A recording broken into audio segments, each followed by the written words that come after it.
Namaste, Professor Sahasrabudhe. How are you, sir?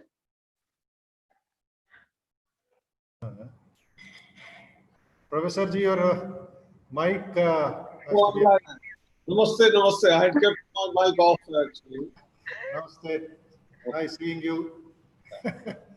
Pranam, Maharaj. Pranam, pranam. Maharaj ji, pranam. Nice to see you, Professor, with COVID beard.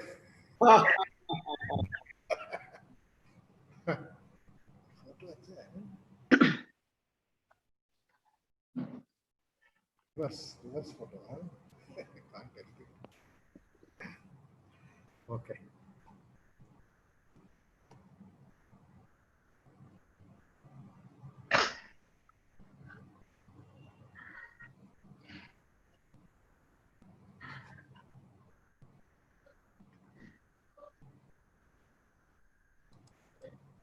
Picture dark, okay? My picture is very dark today. Like that one, yeah. But it's looking clear. Clear.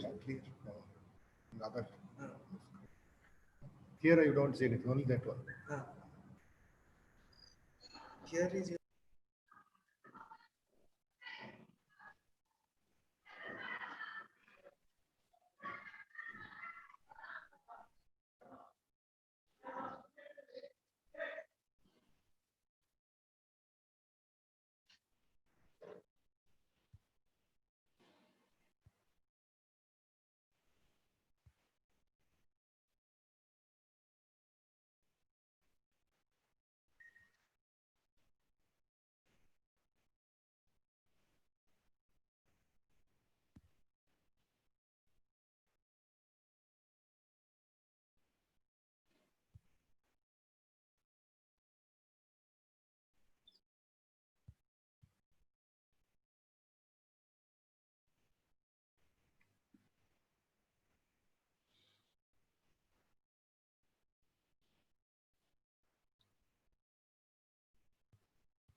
Thank you. తలుపు దగ్గర అండి.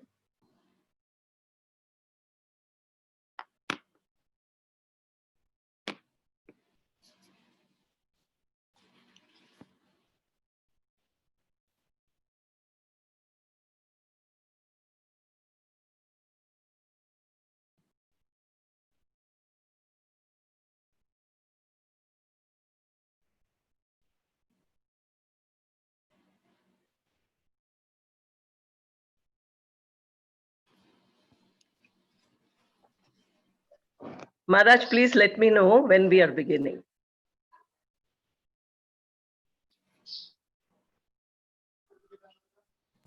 Yeah, we'll just start in a couple of minutes. Okay.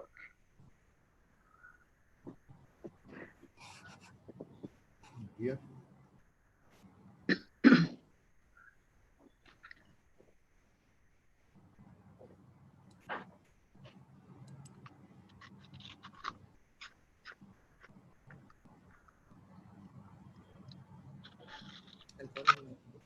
Call. Let's check.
Namaste to all of you.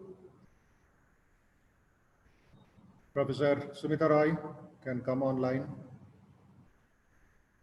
Yeah, Srinivas ji, our faculty, namaste. Pranams Maharaj. So we shall commence this program.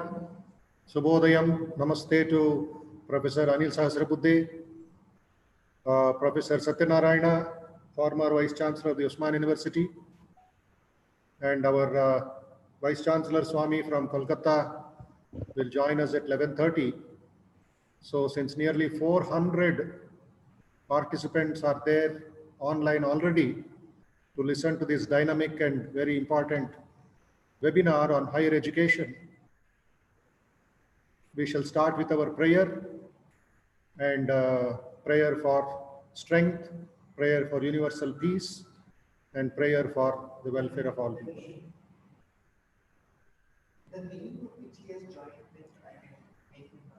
Om Sthapakaya cha dharmasya sarvadharmaswarupine avatara varishtaya Ramakrishnaya te namaha yathagner dahika shakti Ramakrishne stita hiya sarvavidya swarupam tam sharadam pranamamyaham Namah Shri Yatirajaya Vivekananda Suraye Satchit Sukaswarupaya Swamine Tapaharine Om Sahana Bhavatu Sahanao Bhunaktu Sahaviryam Karavavahai Tejasvinavaditamastu ma vidvishabhai Om Shanti Shanti Shanti Harihi Om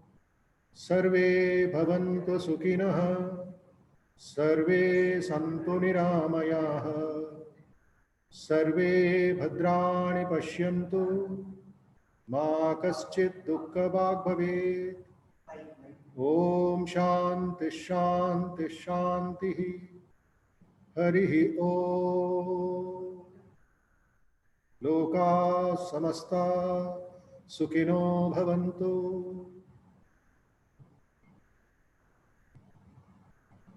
Bhadram Karne Vishnuyama Devaha Bhadram Pashye Vakshabhiryajatraha Sthirairangai Stuštuvagum Sastanubihi Vyashema Devahitai Yadayuhu Swasti na Indro Vruddhashrabaha Swasti nः Pusha Vishvavedaha Swasti nastarksho arishtanemihi Swasti no Bruhaspatir dadhatu Om Shanti Shanti Shanti Om Asato ma Sadgamaya Tamaso ma Jyotirgamaya Mrityorma Amrutangamaya Om Shanti Shanti Shanti Harihi Om.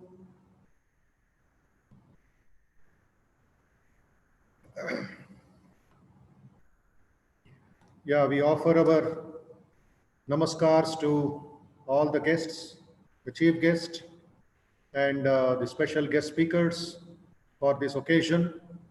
As announced through the media and through our posters and through different channels, we have been doing this webinar on different topics the last 2 months, thanks to COVID-19 lockdown and restrictions and the vacation for the institutions. And thanks to technology, we have been able to reach the unreachable areas of the country, and unknown people have become our good friends and our associates in taking the message of human excellence forward. Our institute, as many of you know, is 20 years old, which is a unit of Ramakrishna Math in Hyderabad. And it's a pioneering institution of human values, character, yoga, meditation, soft skills to lakhs of students from the 5th standard, that's the primary education, till the postgraduate education. The professionals, the teachers, the parents, and executives, scientists, everybody needs a common topic called human excellence. let it be the executives, let it be the parents, all need human excellence today. The parents need, the teachers need human excellence today. So this is a very important institution, the one of its kind in the country, 24 hours by 7, 365 days. Unfortunately, only the last 3 months we had to close the classes, but the online classes are going on in small packages for yoga, for meditation, for concentration, for confidence, so that the students won't succumb to pressures of depression, anxiety, tension, and weakness. So this is a very important institution that we are looking at. So this is the 5th webinar that we have launched on 5th Sunday consecutively without a break. The first 2 Sundays we took on education of India's past, India's present and future, how to build a resurgent India through education. And through 2 Sundays, we handled building a resurgent India through music, classical music, devotional music, and Vivekananda and music. And last Sunday, we conducted another important webinar on youth power, building a resurgent India through youth power. And I'm sorry, this is the 6th webinar that we are conducting on higher education. So the theme has been decided by our faculty and myself as innovation and transformation, the way forward for higher education in India. It's a deep subject, a very vast subject, and a subject which has been debated in the parliament, by the policymakers, by private universities, here and there. It has been going on since the last 30, 40 years. So today, on behalf of the Ramakrishna Math Hyderabad, on behalf of myself, and behalf of all the nearly 495 participants, and many more will join on the YouTube, I convey my namaskars and greetings and respects to Professor Anil Sahasrabudhe, our good friend, well-wisher, and advisor of this education. He has been connected with human excellence last 1 year. He had come to Hyderabad and spoken on our foundation day on September 11th last year. And we are very fortunate that he's made time to be with us for the next couple of minutes as the chief guest for today's webinar. He's the chairman of AICTE. More we'll know about him when he addresses. And then we have Professor Satyanarayana Garu from Hyderabad, former Vice-Chancellor of the Osmania University, and also the IIIT in Basra. So he is online with us, Professor Satyanarayana, well-versed in his own subjects, chemistry, etc. Highly experienced in policies and taking the Osmania University forward. We have Swami Atmapriyanandaji, the Vice-Chancellor of RKMVERI, Ramakrishna Mission Vivekananda Educational Research Institute, the deemed to be university in Belur. He will join us at 11:30 because of some other webinars and classes in the university. And then we have TV Mohandas, who is another very distinguished Padma Shri Awardee and educationist and one of the founders of the Infosys and the Akshay Patra, and now heading the Manipal Global Education. We are very thankful for all these people for having accepted our invitation. We now leave the platform open for the opening remarks from our professor, Sumita Roy, former head of Department of English, Osmania University, our devotee friend, advisor, faculty of human excellence, to come online and give the opening remarks and take the message forward. We are very thankful to Mohandas Ji also, who has come online, and at a short notice of 3-4 days, he has accepted, and we wish him strength, peace, and we are very joyful, sir, very happy that we have accepted our invitation. And thank you very much once again. We are very eager to listen to you. Over to Professor Sumita. Pranams to Swamijis and namaste to the distinguished speakers who are here with us this morning. I would like to convey my special thanks first to Professor Sahasrabudhe, Chairperson, AICTE New Delhi, because Sir has been giving us wonderful ideas, and I think he will make a vast contribution to this topic, innovation and transformation. Professor S. Satyanarayana, former Vice-Chancellor of Osmania University, a great visionary under whom I worked for quite some time, and I saw the university going from height to height. Sir will also be able to tell us a lot about innovation and transformation. Shri T.V. Mohandas Pai, Padma Shri, Chairperson of Manipal Global Education, Karnataka. We are looking forward to hearing your ideas from your vast experience, sir. I'm sure it'll be wonderful. Revered Atmapriyanandaji is a great speaker, a great thinker, and has a global reach. We would be very happy to listen to him. Now, as Bodhamayanandaji, Director, Vivekananda Institute of Human Excellence, spoke just now, innovation and transformation has been going on in Vivekananda Institute of Human Excellence. But the year 2020 seems to have brought a new reality in our lives. Today, we can talk about these two terms. One is Atmanirbhar Bharat, and the other is Skilling India. Let us see these two terms in terms of what we have chosen as our topic. Atmanirbhar Bharat would become possible only with innovation. We have the wherewithal, we have the capabilities, but we do not seem to go for innovation because the youngsters, as Bodhamayanandaji has been saying throughout while we were planning this program, that it should be oriented towards the youth. So the youth do not want to become Atmanirbhar, they don't want to become self-sufficient. They still want to follow in the leader's footsteps. Now, young Vivekananda, a youngster at that time, said that each one of us needs to be self-sufficient.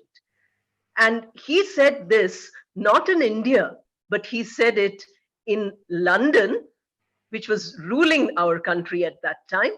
He said it in America, which was a leader of civilization at that time, more than 125 years, 30 years earlier. He had spoken about this. So if we really take our policy makers' framework, Atmanirbharta, then every educated Indian, every educated youngster will take up this idea. And that idea is we need to innovate at our own level. Education is wonderful, but each of us to constantly self-educate ourselves.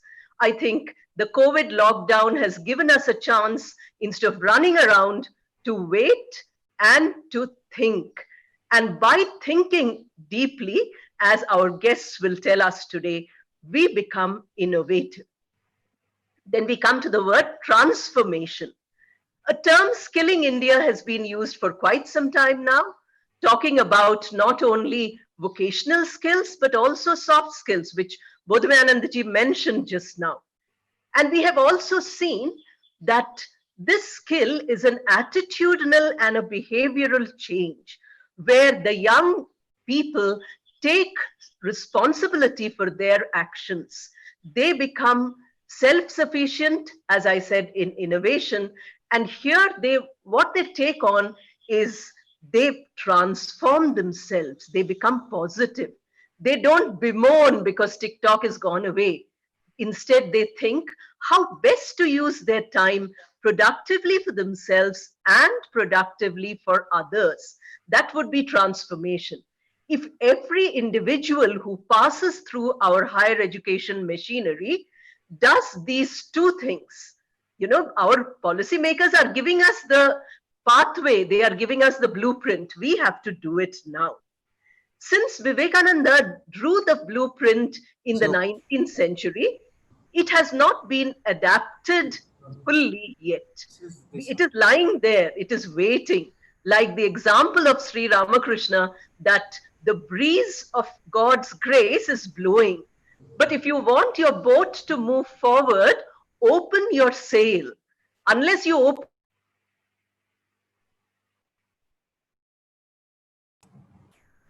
in terms of using the ideas which are there in the 9 volumes of Vivekananda, make them concrete, give it to the youth, and they will take it. Today we have 4 eminent speakers who will be addressing the youth. They will be addressing the teachers. I'm sure many teachers in the people who are attending and who will attend on YouTube also. Then we have the administrators. Then we have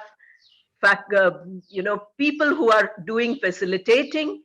We also have policy makers. All these people will get nuggets of wisdom from the 4 eminent speakers. Please remember that the youth have to take these ideas as seeds. Please note, each speaker's ideas are like seeds which you have to make to grow into a full plant. It is your responsibility to take the ideas given by the 4 eminent speakers today and see how you can innovate and how you can change your transformation, innovation in your own lives, personal education, not necessarily only the formal physical education. Then for teachers and parents, you need to nurture these ideas. Unless you nurture these ideas, you will never have the ability to make India great, because the youth look towards the teachers and the parents for guidance. And this guidance, unless given positively, unless given in a manner which is suitable, the youth cannot do much. Of course, we have all 4 policy makers here. I'm sure they will be using their experiences when they tell us. And I'm sure Bodhamayanandaji will give enough publicity to all this so that it reaches the higher echelons, curriculum changes come, and each person in India takes up a wonderful, innovative, transformative path towards real education, which is a manifestation of perfection. With these few words, I would request the speakers to speak one by one. Professor Sahasrabudhe would speak first, but before that, I would like one of our volunteers to introduce Sir to our large audience which we have in today's webinar. I'm switching off my audio. I think we can skip the introduction part. We can directly speak. Just for new people, just for youngsters to understand your position. Srinivas, please, quickly. Pranams Maharaj, Namaskar, dear audience. Today I have the privilege of introducing our chief guest, Professor Anil Sahasrabudhe, who is the chairman, AICTE, New Delhi. Professor Anil Sahasrabudhe graduated from the BVB College of Engineering and Technology, Hubli, under Karnataka University with a bachelor's degree in mechanical engineering and was a gold medalist. Thereafter, he obtained a master's and doctorate from the Indian Institute of Science, Bangalore. Prior to joining the College of Engineering, Pune, he was a member of faculty at the IIT Guwahati for 11 years. He was also a lecturer at the NERIST Itanagar. He served as the director of College of Engineering, Pune from 2005 to 2015. Presently, he is the chairman of AICTE and also on the board of governors at the NIT Arunachal Pradesh. Thank you, sir, and a warm welcome to today's webinar on innovation and transformation, the way forward for higher education in India. Namaskar, pranam to all attendees, but more importantly, Swami Bodhamayanandaji Maharajji, Swami Atmapriyanandaji Maharajji, who will come little later, and Professor Satyanarayana, my friend Mohandas Paiji, and Professor Sumita Roy, who elaborated on the topic which we are going to discuss today. I thank, first of all, Vivekananda Institute of Human Excellence, the institute where I visited last year on September 11th, and I was inspired by the kind of activities that the institute is doing for bringing out human excellence. Swami Vivekanandaji had rightly pointed out that education is nothing but to explore and to bring out excellence already in man. And therefore, how do we interact with our stakeholder students and bring out that excellence from out of them is one of the important things which we should address as educationists first, and then more importantly in the higher education sector. And today's topic of transformation that is required to be there in our not only education system, but the entire governance system. And how do we bring in innovation is going to be very, very vital and important. I think our Honorable Present Prime Minister Modi ji, right from the first year he took charge, started talking about certain initiatives. And there is a long thread which connects each one of them, starting with Swachh Bharat Abhiyan, the cleanliness, that is an environment where education can really prosper.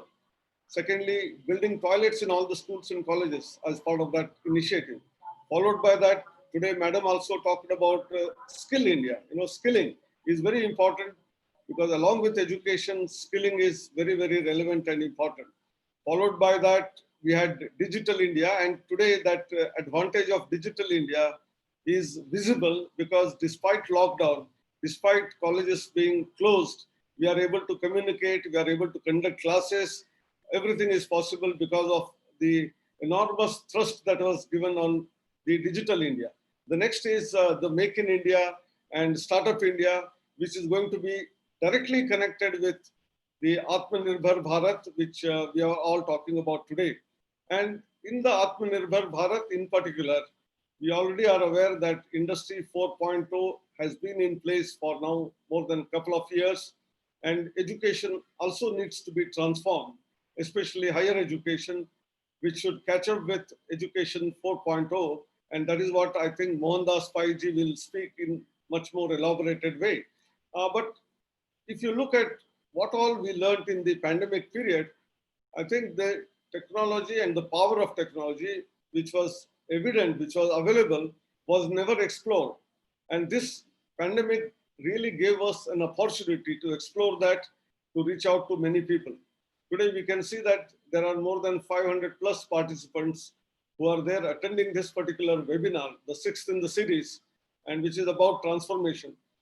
Imagine about 6 months ago, before the pandemic broke out, if we had announced in a webinar of this nature, I don't think 100 to 200 people would have joined that.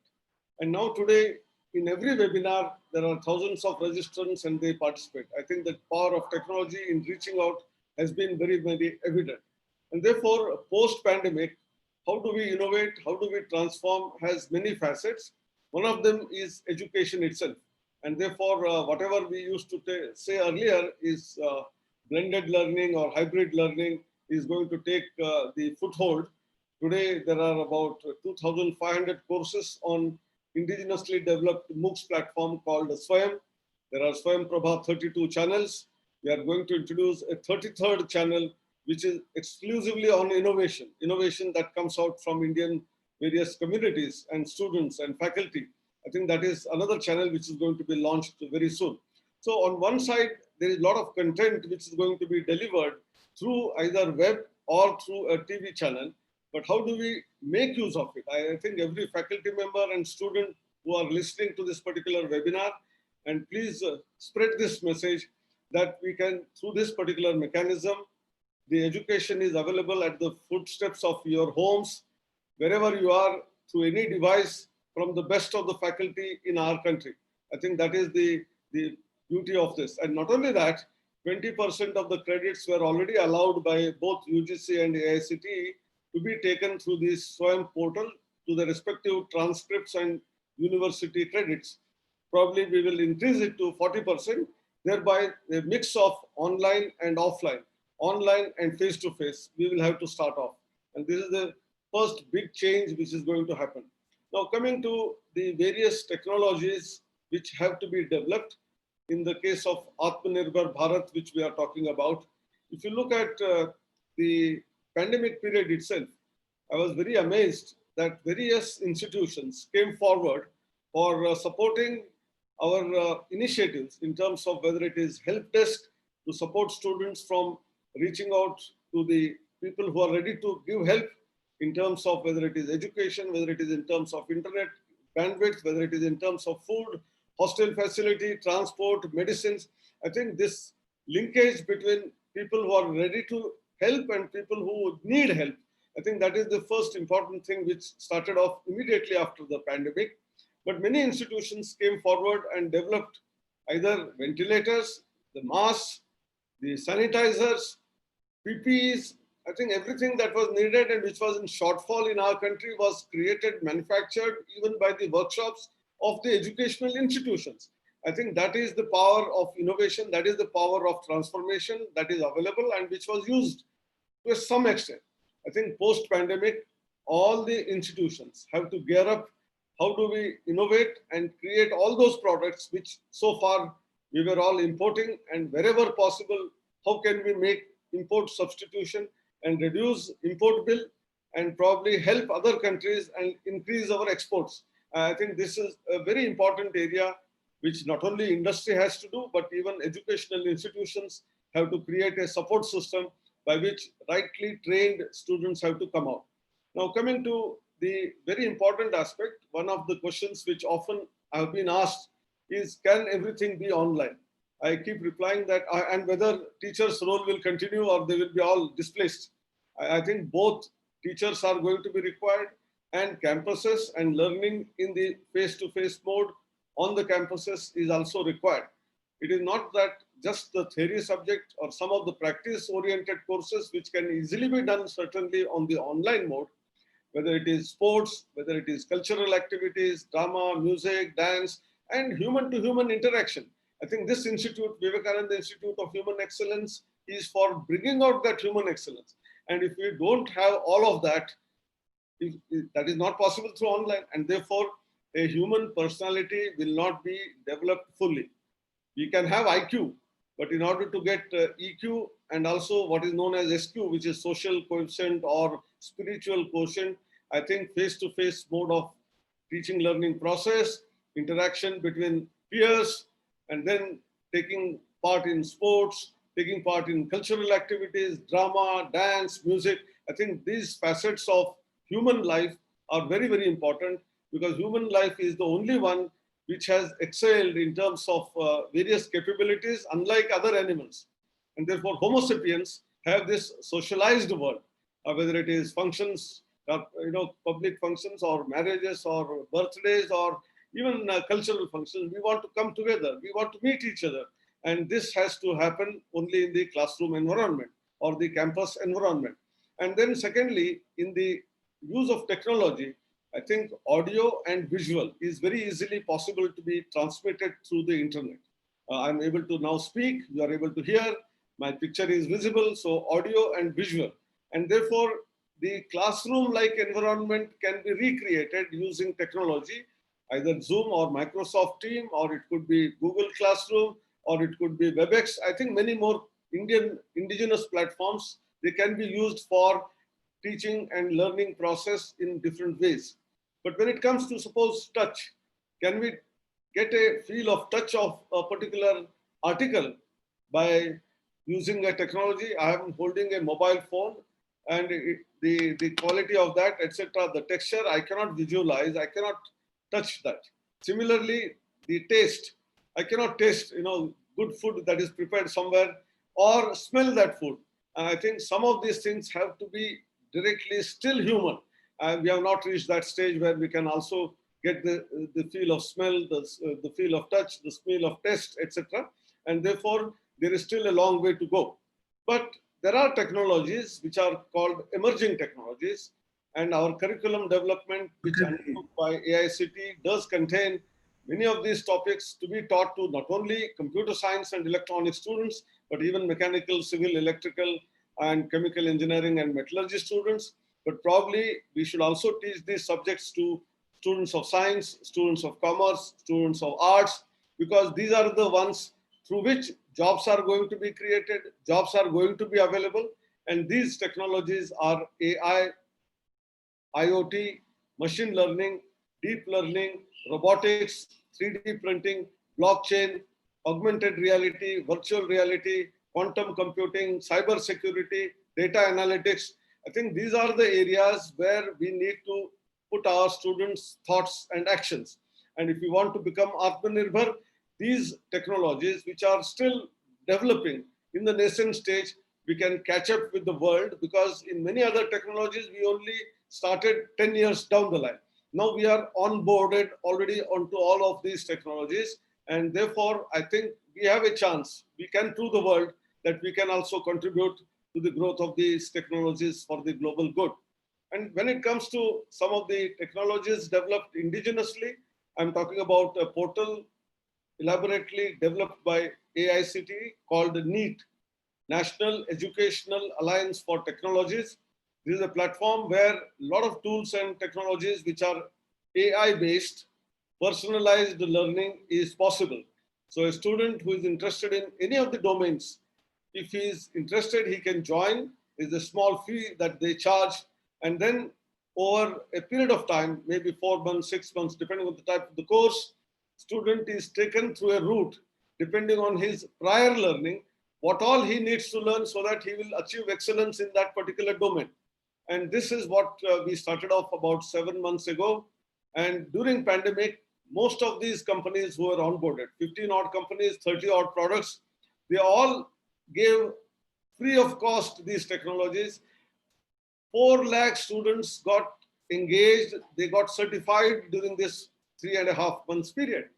I think apart from that, there are many other companies who were not onboarded onto NEET. They also came forward and gave their support. And we have had another 30 odd companies, 49 products, which are all given free, including whether it is Coursera, whether it is MIT edX, whether it is Microsoft certification, all of them have given free of cost for these 3 months. And the total net value of the students who have got trained through this can be equated to somewhere around 260 crore rupees plus. I think this much free donation came during the pandemic. That means society is sensitive to the challenges that we are all addressing today. And therefore, many companies, despite all odds, are giving many of the products free of cost for students. Let the students make best use of that. When it comes to the other aspects which AICTE has been doing about innovation is the system of hackathons. We had 3 editions of these hackathons already over. 4th was about to be held and the pandemic broke out. Now it is going to be held on the 1st of August in an online mode.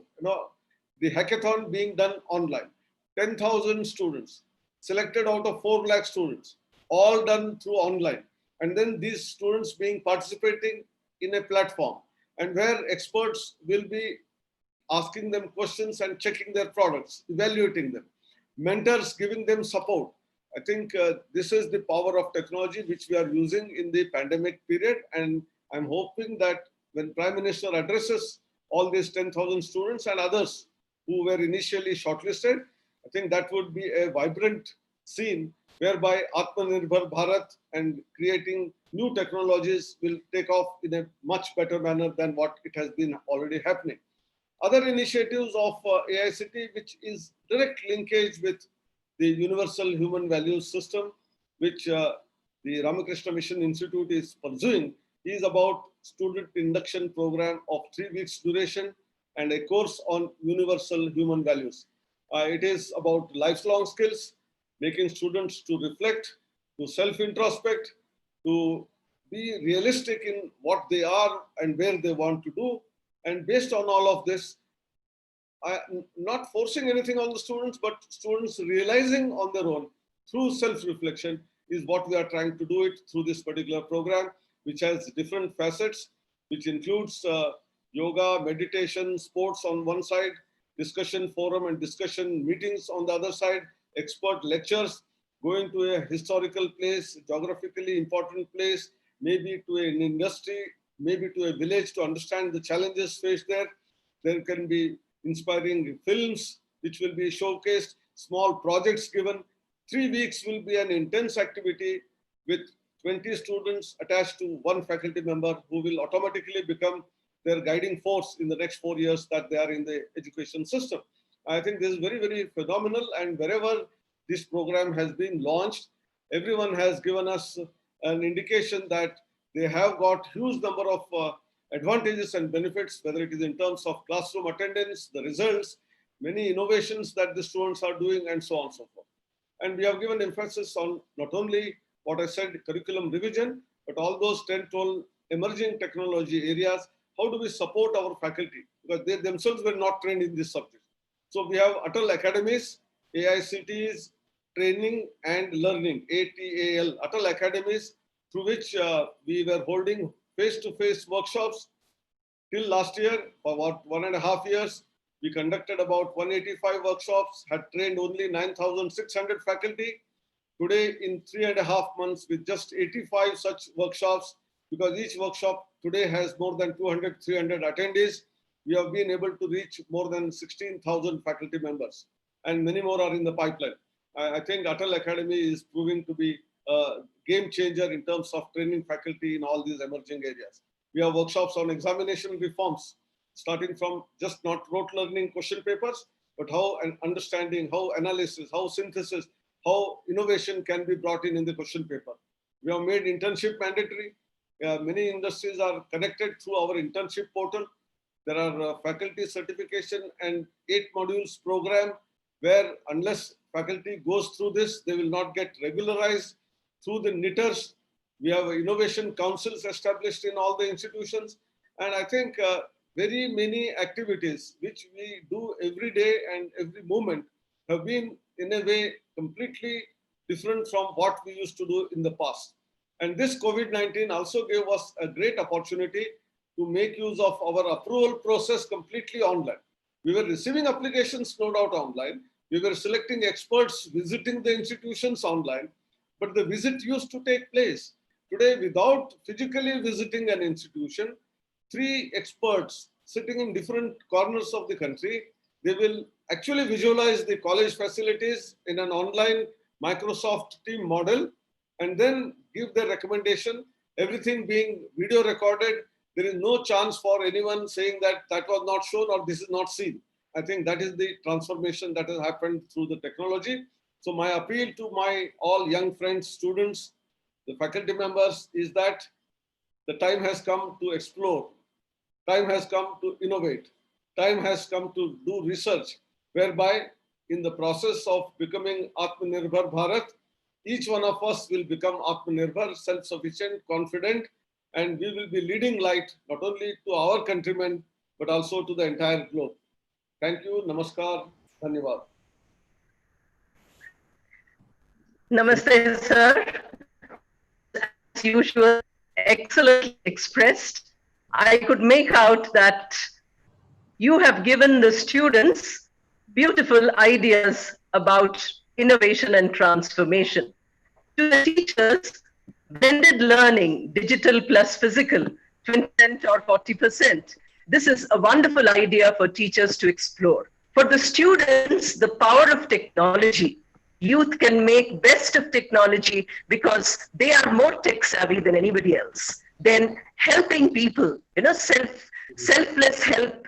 You gave an example, and that I think is wonderful. Import substitution, and the whole panorama of ideas which you opened up for our student participants and for students who will hear it, I think will be wonderful. Thank you very much, Professor Sahasrabudhe. Now we request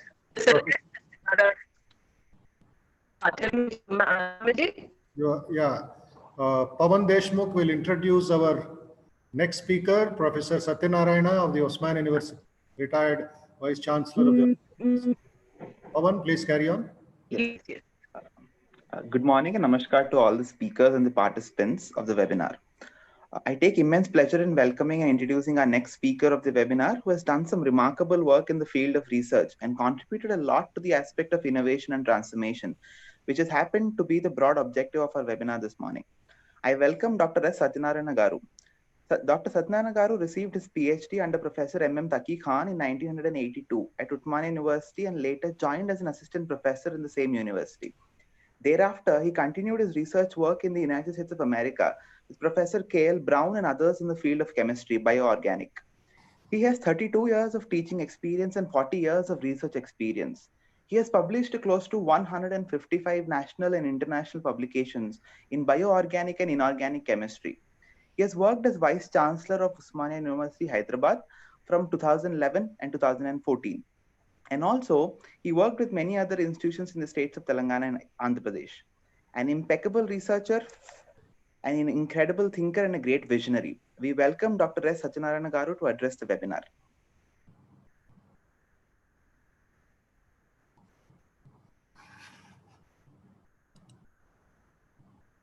Yeah, Shri Satyanarayana ji, can you come online?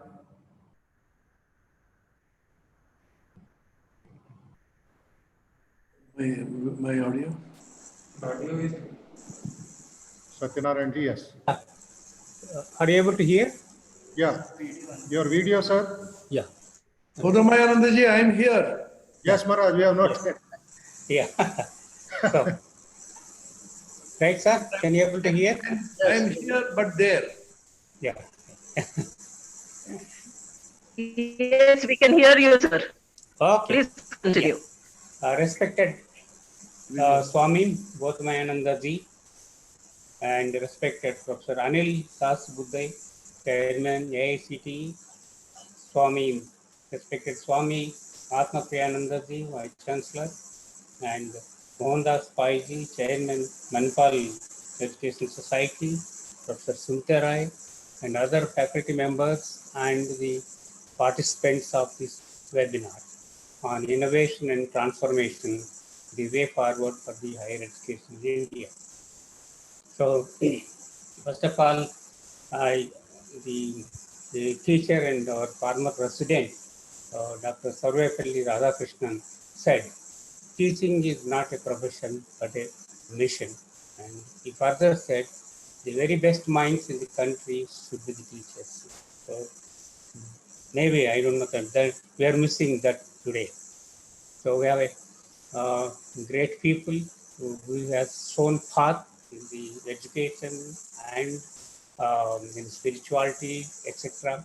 So Swami Vivekanandaji, Mahatma Gandhiji, and Dr. Sarvepalli Radhakrishna, Dr. APJ Abdul Kalam, and Rabindranath Tagore. So today, the higher education demands such 4 E's, that is expansion, equity, excellence, and employability. But so in all these, actually, the expansion is taking place, but the purpose is not compromising all these remaining 3. The expansion should go. Expansion is taking place, but we are little careful or not satisfied about the quality of the education. So we are good at expansion, and employability is also a problem today. So now there is a new educational policy. There are 3 types of institutions that are running. They focus on world-class research and high-quality teaching. And second is focus on high-quality teaching and with a significant research, and focus on high-quality teaching to undergraduate education. But today, what we are seeing, see the number of students going to the higher education institutions, 80% of students are in affiliated colleges. I will talk about this affiliated colleges and their standards. So, in any educational institution, the main purpose is knowledge dissemination and character building. And among these 2, the character building is more important. So, Government of India has started several premier institutions. The purpose of these premier institutions like IITs, IIMs, and some established state and central universities is to set a benchmark for excellence for several other universities and colleges to emulate, right? So, to achieve this, the first approach is interdisciplinary innovation, incubation, and partnership with renowned academic and research institutions is very, very important. Today, we have employment, but employability is not there. So, then everybody wanted to join in government sector or corporate sector, and they say there is no employment opportunities.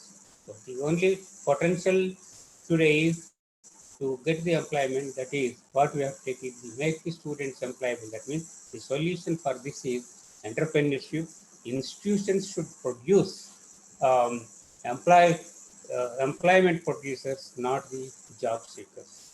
Say, for example, if you see around Hyderabad, we can call it as a pharma hub.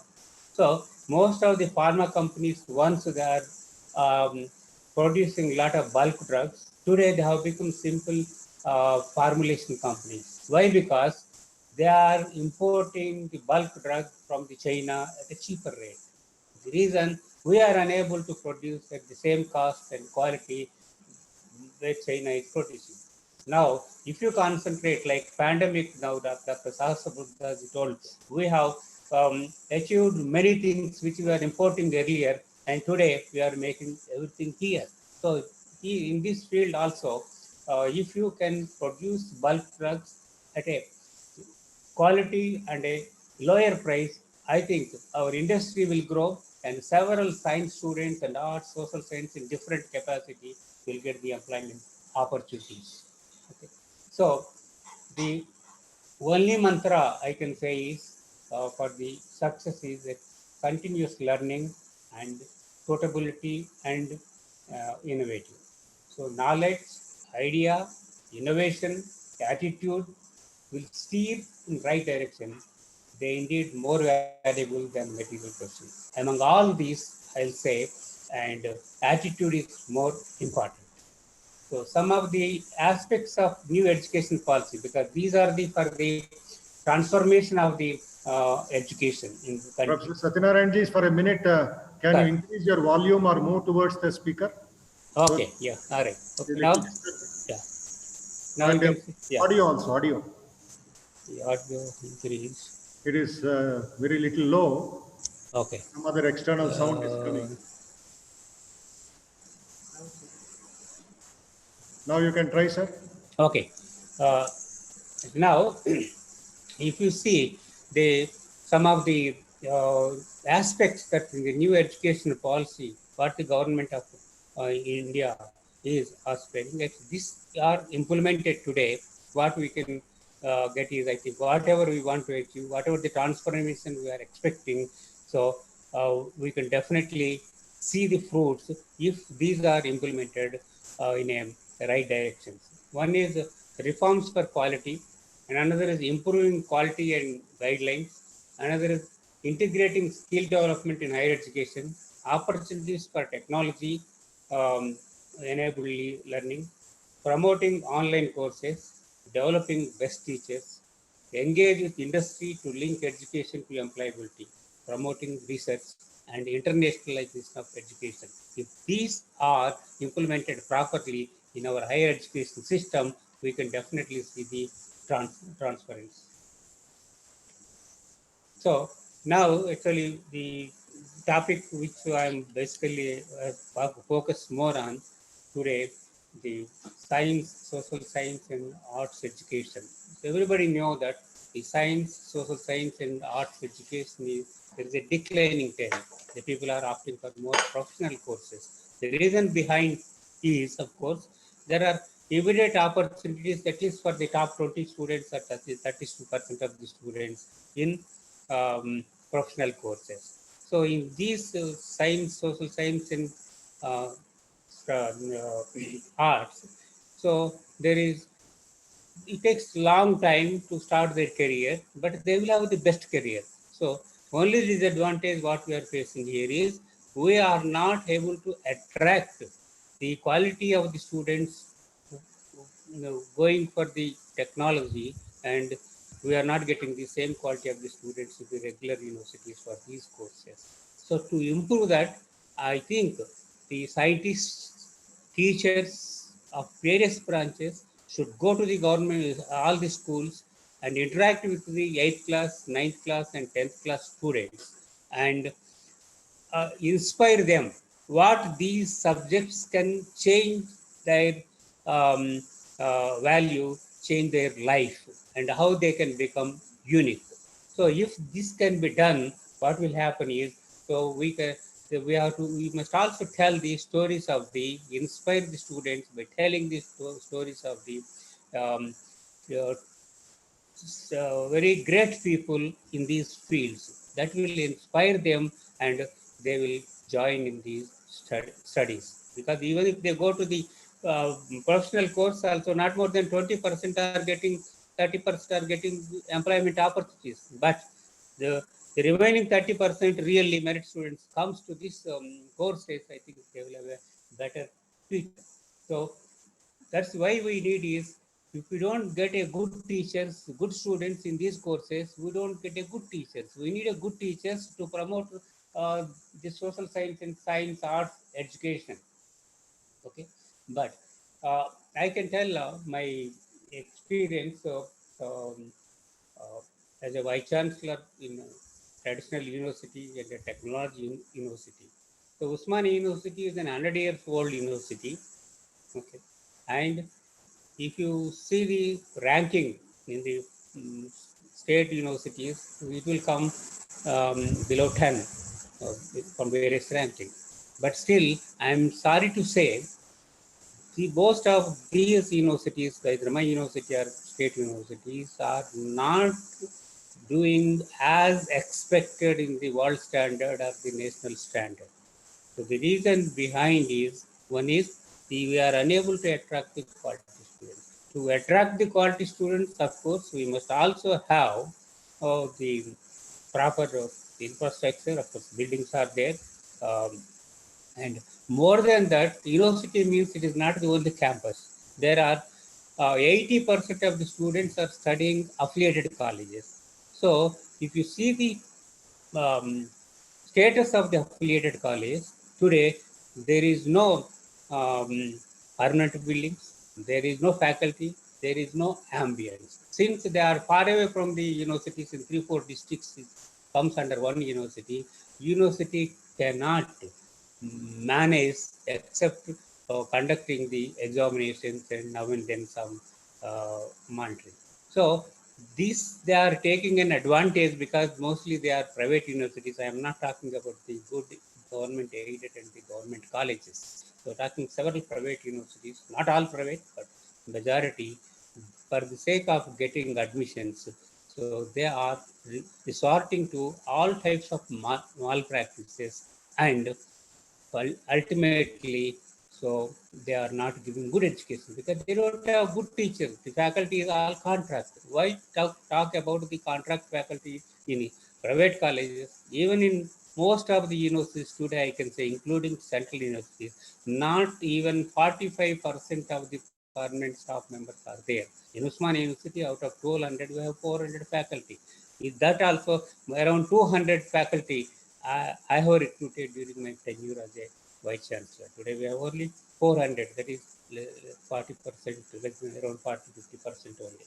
I also involved in the IIIT RGKT because these IIITs are started in combined Andhra Pradesh with a great vision and a purpose for empowering the um, rural youth. Now today in Andhra and Telangana, there are 5 IIITs. Each IIIT is accommodating 8,000 students, and the infrastructure as well as the facilities, the government has given enough money, facilities on par with NITs or some maybe better. But only the disadvantage is a complete residential institution, really serving the poor, free education, ICT based education. Every student will be given a computer, uniforms, food, everything free. Okay, but for good education, not only infrastructure and the facility, it is the teacher is more important, and the all these centers together, about each center, not more than 15 teachers are permanent, all others are contract and um, uh, part-time. So how can you expect quality of education without a quality teacher? Okay, of course, to improve the quality education, of course, Government of India has started in science and social sciences several institutions like ICERS, Indian Institute of Science, Tata Institute of Social Science, National Law Schools, and English and foreign language centers. And country is also going to set up around 10 Indian institutes of liberal arts, multidisciplinary education and research on the model of IITs. I think if these all will come, I think some of the students, but these can cater, today 3.7 crore students are going for higher education, and these top institutes can cater a minimal, not less than 5% of the students. But our affiliated college system, colleges, and our state universities grow, become strong. So that is possible only when we talk about the attitude of the students and teachers. Only teachers are not responsible students. The students' attitude, they are coming for learning something, and they should come with a purpose, they should come with a vision, and they should come with some future. And teachers should also be very, very committed, and they should, and all educations today are, earlier it is teacher centric, it is going towards a teacher centric to student centric, because material is available everywhere, they need not come to classroom and learn if a student is really interested. So now even the way of teaching, what it is going in the formal universities or state universities, we say CBCS, choice-based grade system, is going on, but it is not implemented properly. The choice-based grade system, multidisciplinary, interdisciplinary, interdisciplinary electives will be offered, as Sahasrabudhe told. Several job-oriented programs like the IoT, the Internet of Things, analytics, everything can be added in the as electives and make them more employable. That is not implemented properly because there is no commitment among both sides, teachers as well as the students. So the outcome-based education is more important. That means the involvement of teacher is very important in the outcome-based education, where they have to monitor what is taught in the classroom and what really student is learning. So this is not happening in the uh, real education. Okay, once we are short of milk and products, and then the food grains, but because of the Dr. Swaminathan, green revolution came. Because of Dr. Varghese Kurian, white revolution came. India is achieving. There are few people are doing very good. We are expecting majority of the students, majority of the people, majority of the scientists, majority of teachers work committedly and for the system. Then only we can. So Dr. Abdul Kalam said, the great minds and great hearts to go together. Swami Vivekananda said, education is the manifestation of perfection already in man and woman. So that means, so when you go to the UGC says, not more than 10% of vacancies in the universities. Today, I told you more than 50% vacancies are there in the university. All the teachers should be trained properly, orientation programs, they started MHRDs, centers for training them. And this is the vision of the now new education policy initiatives. So the product induction programs, learning outcome-based education, tracking student progress, teacher induction training, examination reforms, soft skills, mentoring of non-accredited institutions, social industry connect, promoting quality research, ICT-based teaching learning process. Now, present day scenario, this is more important, ICT based teaching learning. So, all these on paper, then the government proposals, design the curriculum is very good. When you go to the implementation part, it is not happening because of lack of the commitment among both the sides. Okay. Then, and research is more important for any institute to develop. A teacher to be a researcher, innovator, creator, and an approachable and impartial and judicial. So So now science or social science, whatever may be, if you talk about research is not up to the mark in the country. A major research that is coming from the national institutes, not from the colleges and the universities, because it is a large number of teachers as well as number of students, and until unless the research is integrated, there should be integration between the teaching in the class, teaching and research integration in the classroom. I think there should not be very good education now. Okay.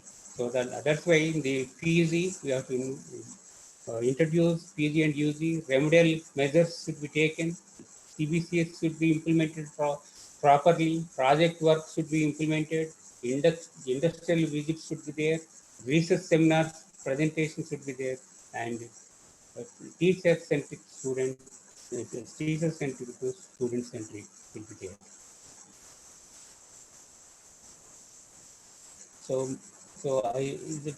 People think I'm talking negative, but Indian universities lack academic culture and mindset. Not the top institutes I'm talking. We are talking about all universities. See, it is the teacher who brings the name to an institution, and hence they need to excel to reach global standards. So there are talented teachers, there are talented students, but their attitude has to be changed for doing research. So talent, technology, and trust is the key for the success. So most of the colleges and universities we see, they are like government offices, start for 9 or 10 and close it. So in the world scenario or in national laboratories, national institutions, they start 8 a.m., work till 11 a.m. and their libraries are open 24/7. So that's the situation we should bring to the.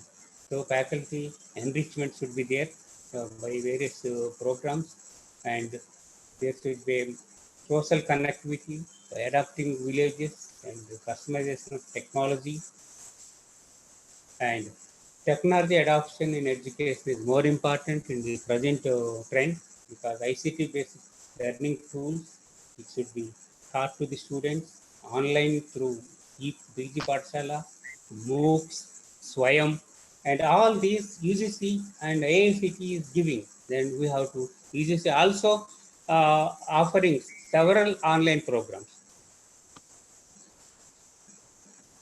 Shall I continue? Hello. The audio is a little bad. Anyway, I think time is up. Okay. Would you like to say anything else? Yeah, one. Okay, sure. I'll end it in a minute. Okay. Yeah. So Sure. if you observe most of the developed countries, okay, they abide following principles: ethics, integrity, responsibility, respect for laws and regulations, the love for work, the efforts to save and invest, production, punctuality. These qualities are needed for our students and teachers to become world leaders in the education. Technology today is not just IT, but biotechnology, nanotechnology, stem cell research, alternate energy. For this, we need young talent and new minds to be trained. Sam Pitroda, several years ago, I heard his lecture 10 years ago, he told. Now, the teacher's role is going to be mentor role, right? And online education, that means the education is ICT based education is going to come in future, and chalk and board education will be no more. Maybe this pandemic situation is helping us to go to the ICT based education and online education, because using various platforms. So thank you very much for giving the opportunity. Thank you. Thank you, sir. Professor S. Satyanarayana, you gave very important ideas, which I think the participants will take up. Although the audio and the video are not, I don't know whether my audio and video are good. Today, the connectivity seems to be very poor this side. The idea of expansion, employability, and employment is very important for people who are sitting in positions of power. knowledge and character, I think every youngster who's attending should concentrate on these two. Sir ended by talking about ethics, integrity, responsibility, and a series of ideas. Vivekananda Institute is working on a course on human excellence, which will be a 30-hour course, thanks to Professor Sahasrabudhe again. Professor Satyanarayana also mentioned very important for teachers and students both, and that is continuous learning. Then he gave the idea of inspiring school students to come into mainstream courses, not only technology. Therefore, if we remember all this, giving examples to people in great lives in order to have a balanced society, not completely towards any one side, balance in all subjects, that would be wonderful. And now we will hear revered Swami Atmapriyanandaji. Before Swamiji begins his words, there will be some introduction. I can also see my voice breaking. I hope it's audible now. Yeah, I'll manage. Thank you. Okay. Pranams to revered Atmapriyanandaji Maharaj from Hyderabad. Online pranam. Yeah, greetings to you from Belur much. Yes, we are blessed. So, for the benefit of the audience and students and professors of various institutions in the country, I would like to just say Swami Atmapriyanandaji at present is the Vice-Chancellor of the Ramakrishna Mission Vivekananda Education Research Institute, RKMVERI. In the beginning, I told that that was the university, Ramakrishna Mission Vivekananda University. Now it is the deemed to be university, which is situated at Belur Math, the headquarters of the Ramakrishna Math and Ramakrishna Mission. He is the first Vice-Chancellor of this university. And revered Maharaj has traveled all over the world, spreading the message of Vedanta, Ramakrishna Vivekananda teachings. And he joined the Ramakrishna Math in the year 1978. And from then onwards, in the field of education, as the principal, vice principal, and now as the vice chancellor of our prestigious university. And we request him to speak on Swami Vivekananda's ideas of education, how it can transform the policymakers and make our nation great as visualized by Swami Vivekananda. Over to Swami Atmapriyanandaji Maharaj. Om Sahana Bhavatu Sahano Bhunaktu Sahaviryam Karavavahe Tejasvina Vadhitamastu Ma Vidvishavahe. Om Shanti Shanti Shanti Harihi Om Tat Sat. May the Supreme Being protect us both, the teacher and the disciple, by revealing to us the true nature of knowledge. May the Supreme Being protect us both, the teacher and the disciple, by revealing to us the application of that knowledge.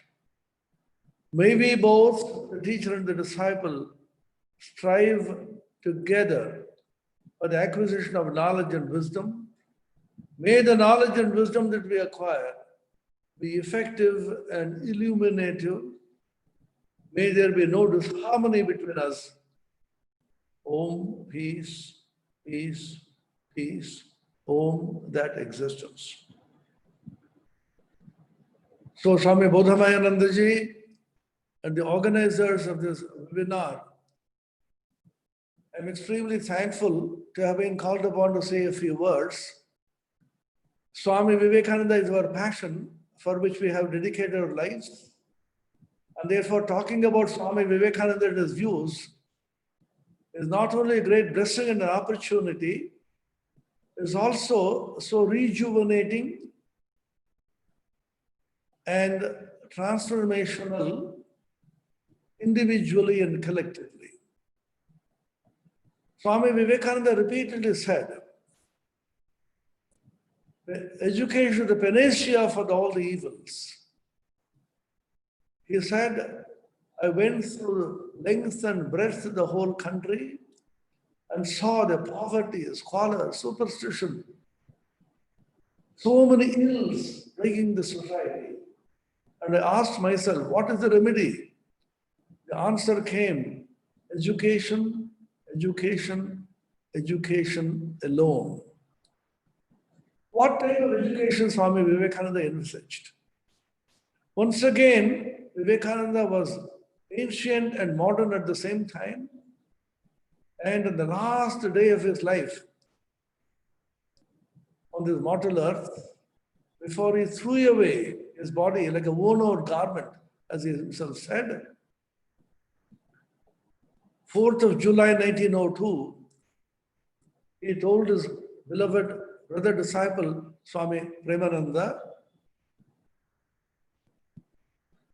rooted in the ancient Indian culture and spirituality,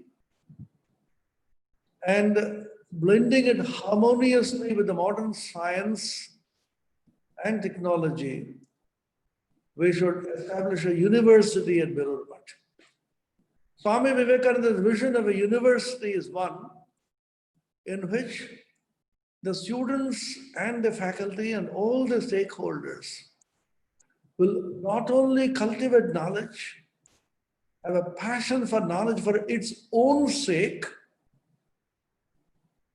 investigate into the mysteries of the universe, the macrocosm or the microcosm, starting from the stars and the planets and the nebulae and the various cosmological events, the origin of the universe, how many billions of years ago the universe originated, the early universes,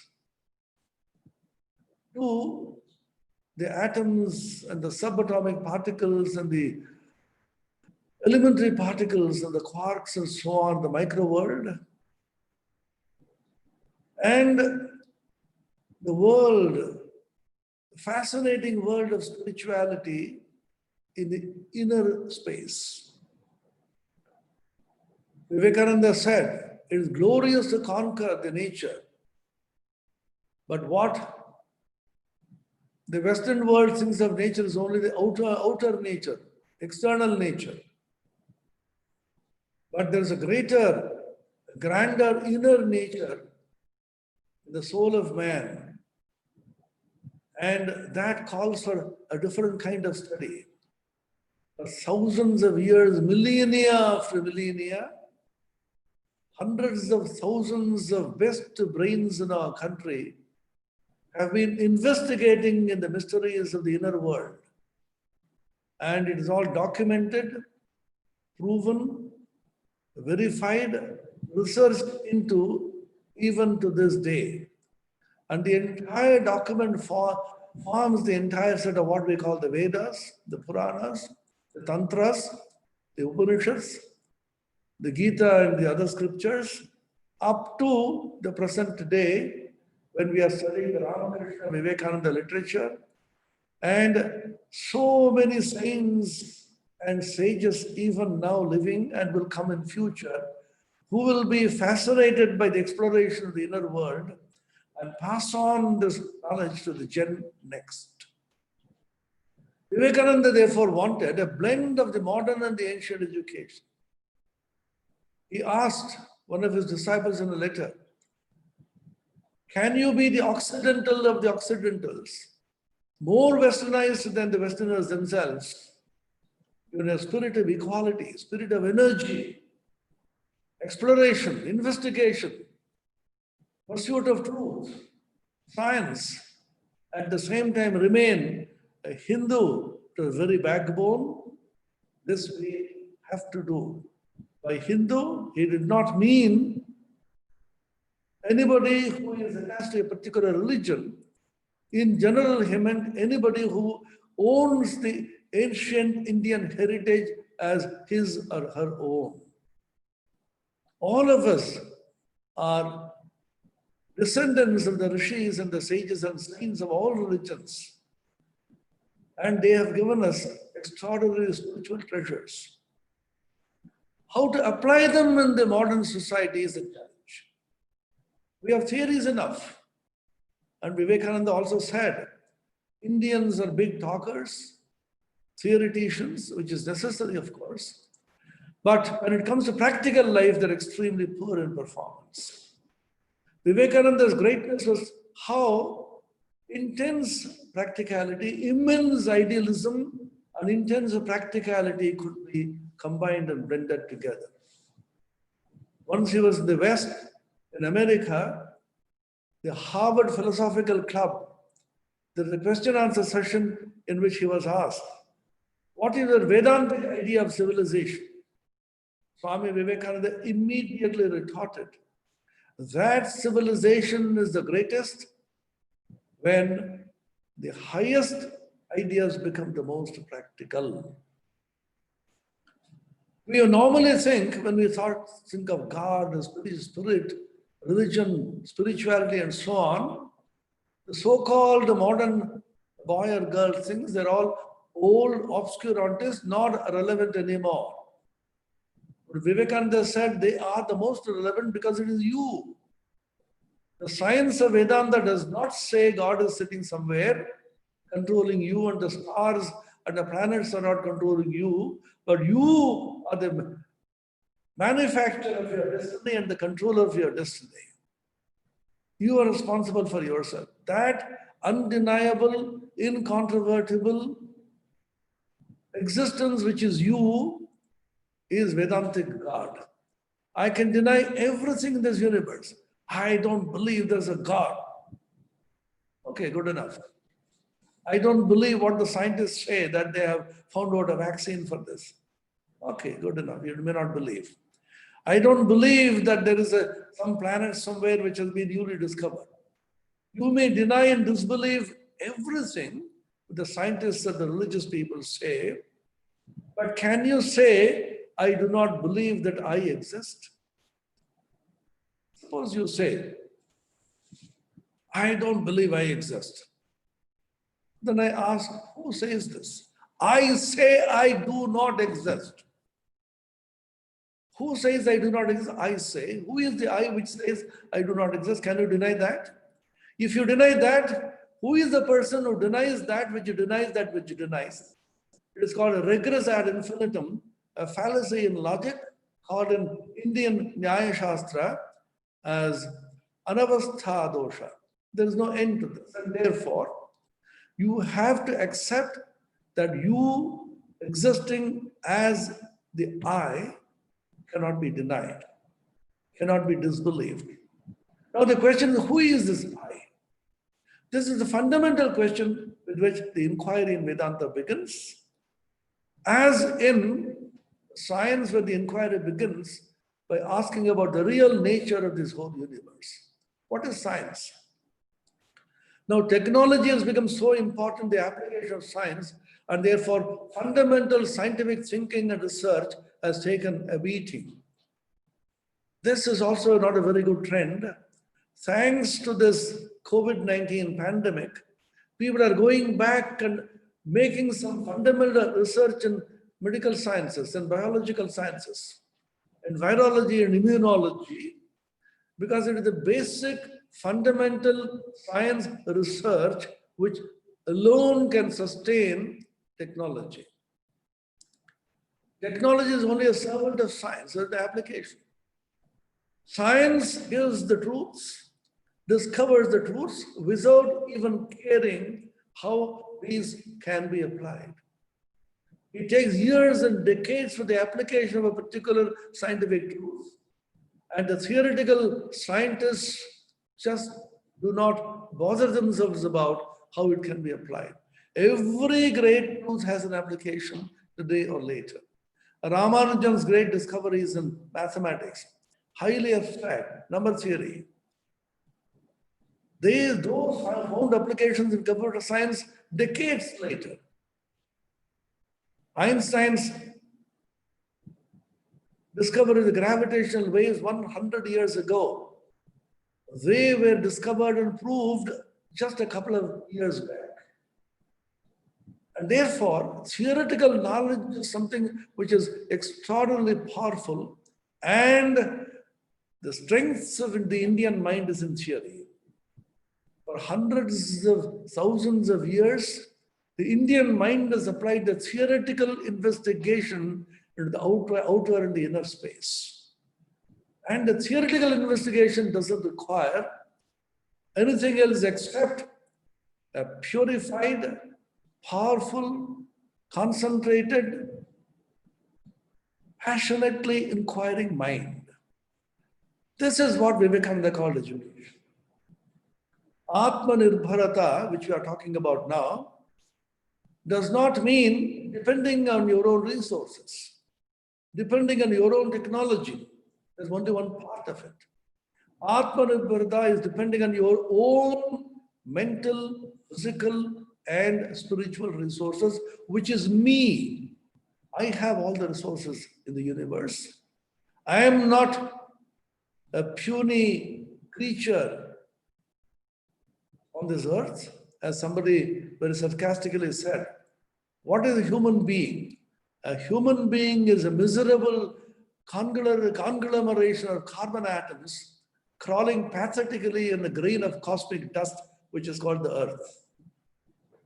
But the same human being has infinite capacity to explore, to investigate with a will, as Tennyson once said, one equal temper of heroic hearts, made weak by time and fate, but strong in will, to strive, to seek, to find, and not to yield.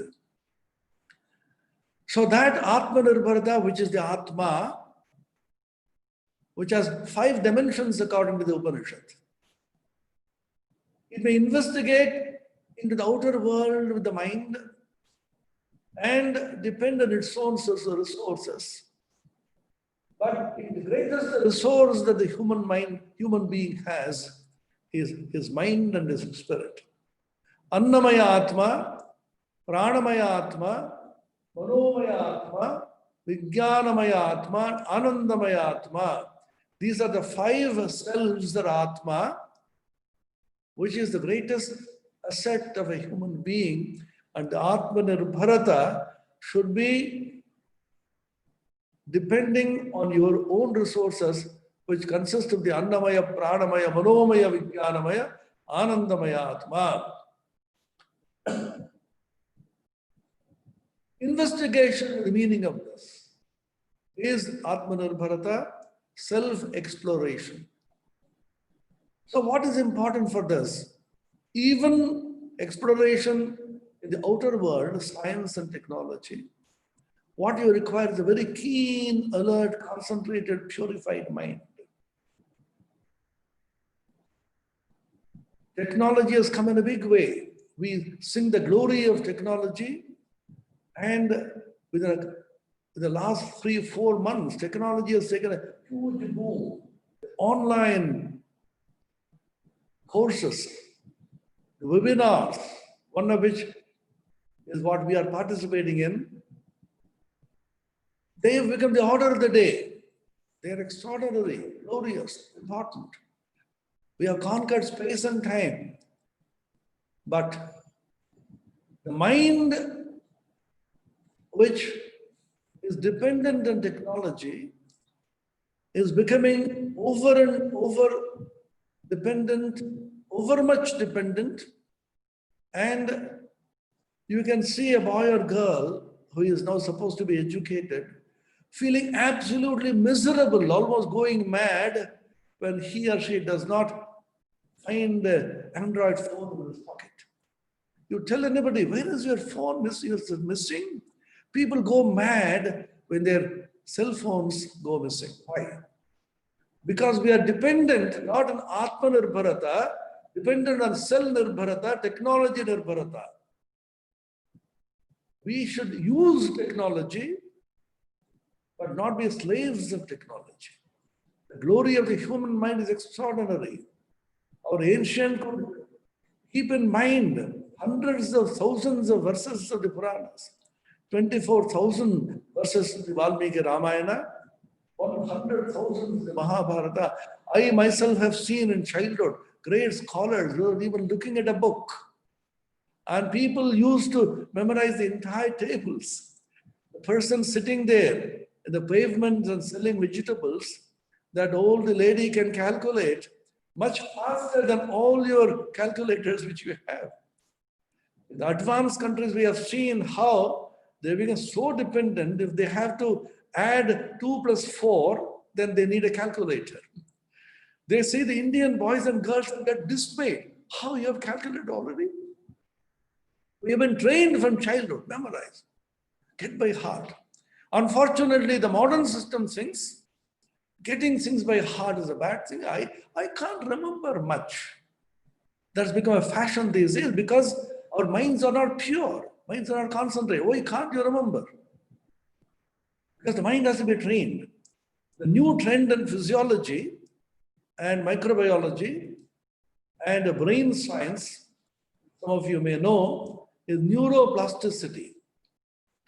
They say by constantly repeating a particular action and a thought, a groove gets formed in the brain and the brain becomes very plastic. Even when you grow old, neurons get generated. Generation of new neurons, even though you are aging, has been proved to be a fact when you cultivate the habit of constantly repeating the same thing over and over and over again. Avritti sarvashastranam bodhadebigari, see the famous statement in Sanskrit. Avritti, repeating again and again and again, is much superior to even understanding. Understanding comes later. Cognition comes later, but the brain has to be flexible, acid, vulnerable, and plastic. This is now being seriously researched into in terms of repeating. We are also in our university starting a project on how constant repetition of the Vedic mantras and the various chantings is creating neuroplasticity, enhancing it in the brains. This is now a proven fact, and we will not accept anything unless it comes from the West and in English. That is the unfortunate thing. If it is in Sanskrit, it's superstition. If it is in English and Latin and Greek, then, of course, extraordinary discoveries have been made. That's the tragedy because we've been slaves for 1200 years. Not only political slavery, but psychological slavery, and culturally we have become slaves. So how to revive the ancient Indian culture and spirituality and at the same time harmoniously blend it with the scientific spirit of inquiry is what our present education is faced with. This is the challenge. Swami Vivekananda made this challenge squarely by saying, all knowledge is within you. You have to discover and you have to manifest the perfection which is within you, which he called education. For which the mantra, very simple, purity, patience, perseverance. Swami Vivekananda once said, infinite purity, infinite patience, infinite perseverance. These are the three essentials of success, and above all, love. Now, the present educated man or woman is extremely restless. There's no patience to wait. Investigate day after day, year after year, one has to investigate with a particular fact, even in science. Look at the lives of scientists, those who have succeeded. With blood, toil, tears, and sweat, as Churchill said, how many nights they have shed tears, unable to have a breakthrough. Things are not easy. You have to wait patiently and persevere on, and with infinite purity. What does purity mean? Purity has been translated as brahmacharya, and people think that's a terrific word. What it simply means, control of your senses. What it means is you decide whether you are going to be the master of your senses, or are you going to allow the senses to be your master? My tongue says, come on, now eat sweets. My doctor says, don't eat sweets, you are highly diabetic. But my tongue is dictating, oh, doctor, I will eat sweets and increase the dosage of insulin. This is what's happening now. I can't tell my tongue, you are my slave, you are not going to eat anymore. We don't tell the children. We don't give a clear signal to your children, no, you can't have this. A positive no. Freedom. What is freedom?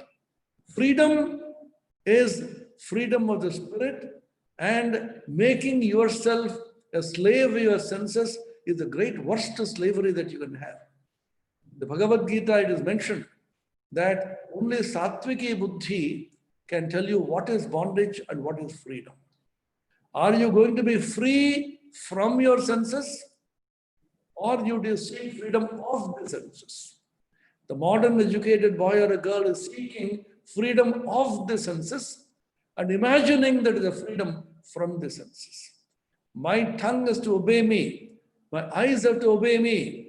My ears have to obey me. My skin has to obey me. And my nose has to obey me. Shabda sparsha rupa rasa gandha. I will be the master. I will allow my mind as much, only that much freedom which is required. I tell my mind, now you concentrate on studies. Concentrate on investigation. How many hundreds of people are now engaged in investigating day and night and finding a vaccine for this COVID-19, which has thrown a huge challenge. It's a hard work. Nothing comes so easily. So our education now is dependent on the mantra of purity, patience, and perseverance. Doggedly one has to persevere, and you do not know when the results will come. When the mind becomes pure, when the mind is concentrated, results shall come. What was the mantra? Gayatri mantra. Once again, we will think it is very obscure, this antediluvian, old-fashioned. In Sanskrit, the mantra is given. No. That mantra is the greatest mantra which was given to a boy or a girl when he went to the Guru in the Gurukula.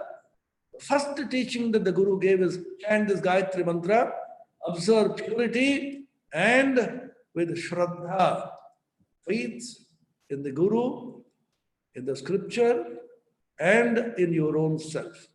Swami Vivekananda added this. You have faith in all the gods and goddesses that exist in the whole world, 33 millions of gods, and hundreds of gods with the foreigners have manufactured and put you in your midst. Still, you will be a rank-less atheist if you do not have faith in yourself. So faith in oneself, Atma Vishwas, Atma Shraddha. Combine that purity and then enter into education. It is so easy because infinite power is the human soul. Your mind is so vast and so powerful. Why should you suffer from attention deficit syndrome? This is being talked about now. And people are running behind psychologists, psychiatrists and doctors. What can a psychiatrist do? He disintegrates, reintegrates, integrates. You look at yourself. Why should you have attention syndrome? I'll just give you a brief insight into this and stop. Attention syndrome, attention deficit syndrome, these are possible when you lack interest. It is not the brain or the mind which is responsible for attention, but it is the heart which is responsible. It was discovered in India long ago. It is the Hridaya which remembers and not the Mastishtha or the head. Why is it so? When your heart is pulled, you feel a great attraction for something, you don't forget anything. Or boys and girls, where they are interested, like mad they remember. I tell my students a funny example of this. They say, we can't remember all this, we can't memorize it. How many centuries our cricketers scored, how many catches they held, and what are the various songs in the various films, they exactly can go with the names and the songs. How do you remember? Because you like it. Because our heart goes after it. I ask them a question. India, Pakistan World Cup final. Last over, 6 balls and 10 runs. Do you have to tell any of our young people, please concentrate on this television screen? You have to tell that. They forget sleep, they forget food, they forget everything.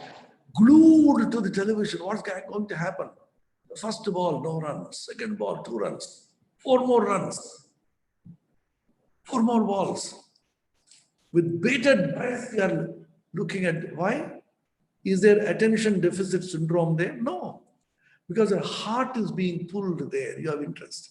That's why Jesus the Christ famously said in the Sermon on the Mount in the Bible, where your heart is, there your treasure will be also. Where your treasure is, there your heart will be also. Sri Ramakrishna said very beautifully, there is a thief who wants some gold. And he hears there is some gold in the other corner of the room and there's a small curtain in between. If he knows there is gold on the other side, do you mean to say he will sleep? He'll be constantly worried about how to get that gold. Sleepless nights he will spend, and constantly he will be thinking about how to get it. In exactly the same way, you should have passion for knowledge, for cultivation, for inquiry, for higher thinking. So our boys and girls should be taught how to think nobly, noble, pure thoughts, and feel nobly, and willing also should be extremely noble. Thinking, willing, and feeling, all the 3 should go together. This is called the Vedantic integral approach of education. Heart to feel, head to think, and hands to work. In Sanskrit, it's called Jnana, Bhakti, and Karma. And all of them are interpenetrated and informed, enveloped by yoga, which is concentration. This is the symbol of the Ramakrishna Math and the Ramakrishna mission, which Swami Vivekananda gave us. There is a beautiful lotus blooming, which is symbolic of bhakti, of the feeling heart, and the rising sun, which is symbolic of jnana, deep thinking, penetrative thinking, and the wavy waters, which are symbolic of karma, work without asking for any results in return. And there's a serpent which is encircling the whole thing, which is the Kundalini Shakti or yoga, and the swan, the Hamsa, is symbolic of the Paramahamsa or the Paramatman. The Swami Vivekananda said, the meaning of this picture is by a harmonious combination of jnana, bhakti, karma, and yoga,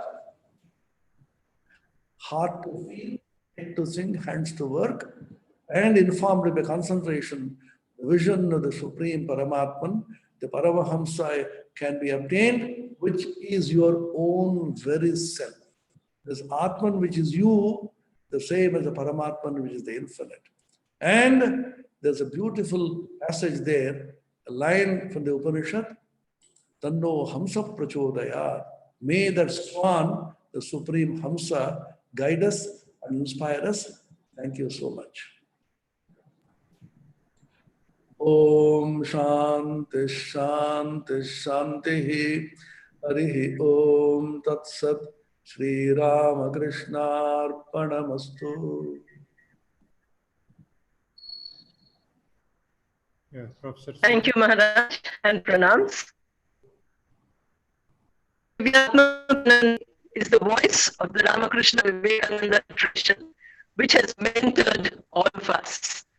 He has given ideas which I think are very relevant for the youth, reclaiming our ancient heritage, because there is rich treasure in our heritage. We need to contemporize them and we need to reuse them. He spoke about practicality plus idealism. Today we find that ideal youth are going in the wrong direction. Really idealistic youth, highly educated, are also going into terrorism, etc. So we need to think how Swamiji said practicality and idealism blended together, going towards positivity. That is the message he gave. He said, rejuvenate yourself, for the youth, for every participant who's here today, regrouping into the mind and spirit. Each word Swamiji spoke about referred to the topic of our webinar today. And I'm sure a wonderful array of ideas have come to us. Now I would request first the introduction and then Padma Shri TV Mohandas who will speak after the introduction. Ms. Charita, please. Or volunteer Charita, please come online. Are you there? Charita?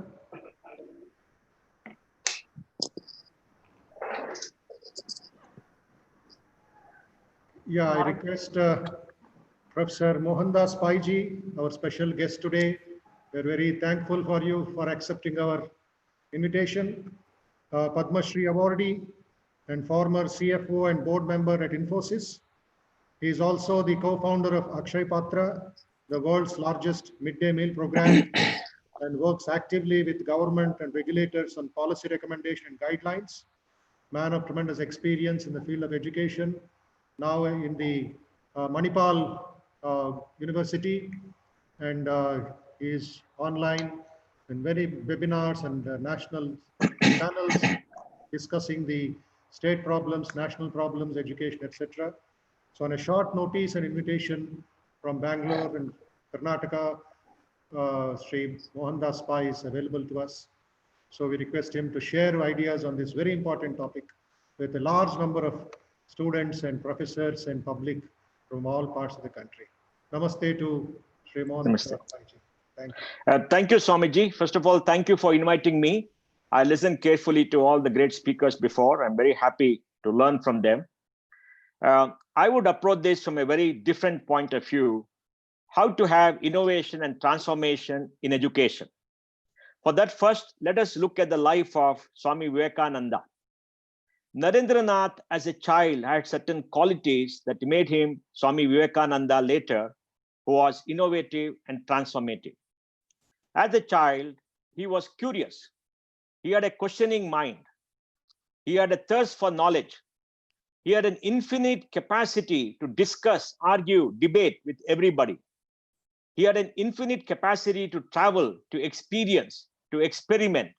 And he had great courage to go all around the world to learn. So his mind was very active.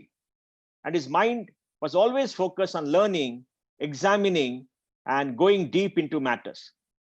This is the kind of quality that we must have in every student through our education system to create more innovation and to create a transformative human being. Because education will be known by the finished product. The finished product is the student who graduates. And for that purpose, we have to change our pedagogy and we have to change the way we teach our children in school and young people in universities. What should we do? When a child goes to preschool or a child goes to school, a child is always curious. Is always looking around, looking at nature, asking questions, wondering what happens.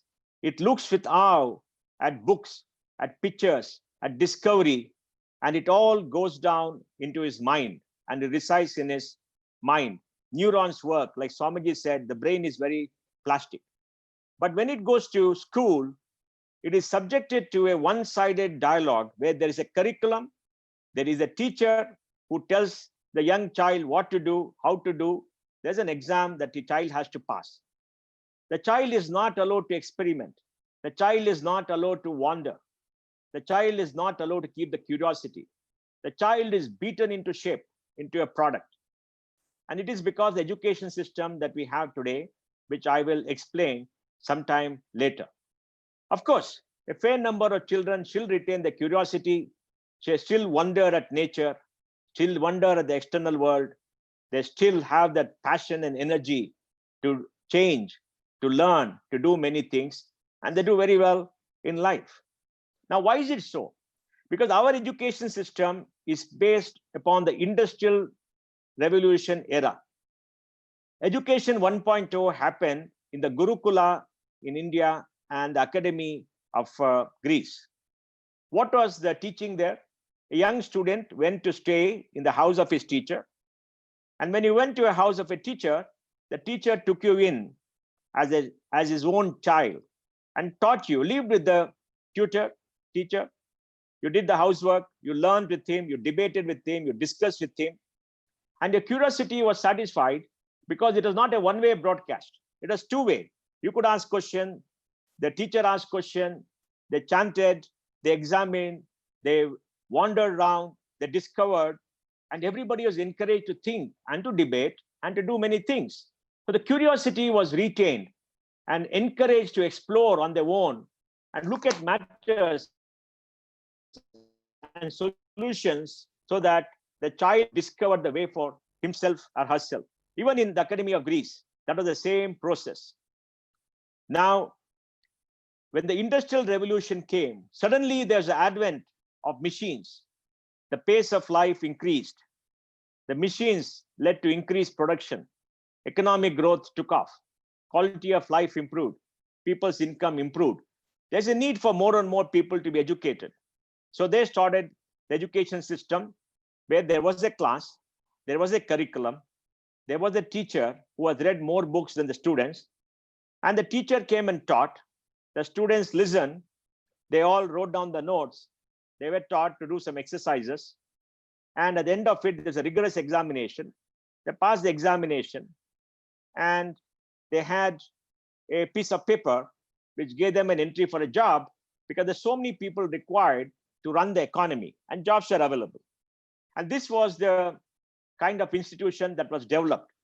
All universities and everything morphed into this. Of course, many of these universities retained curiosity to research. They got public funding. There was great role for the age of discovery at a particular time in the world. And when people explored, people discovered great things in science and technology, applied that, especially in the last century. Of course, we were colonized and destroyed by the British, and our minds were destroyed because the British took away our old way of learning, our village schools, and brought in a different kind of education to make clerks of us, not people who can wonder and think.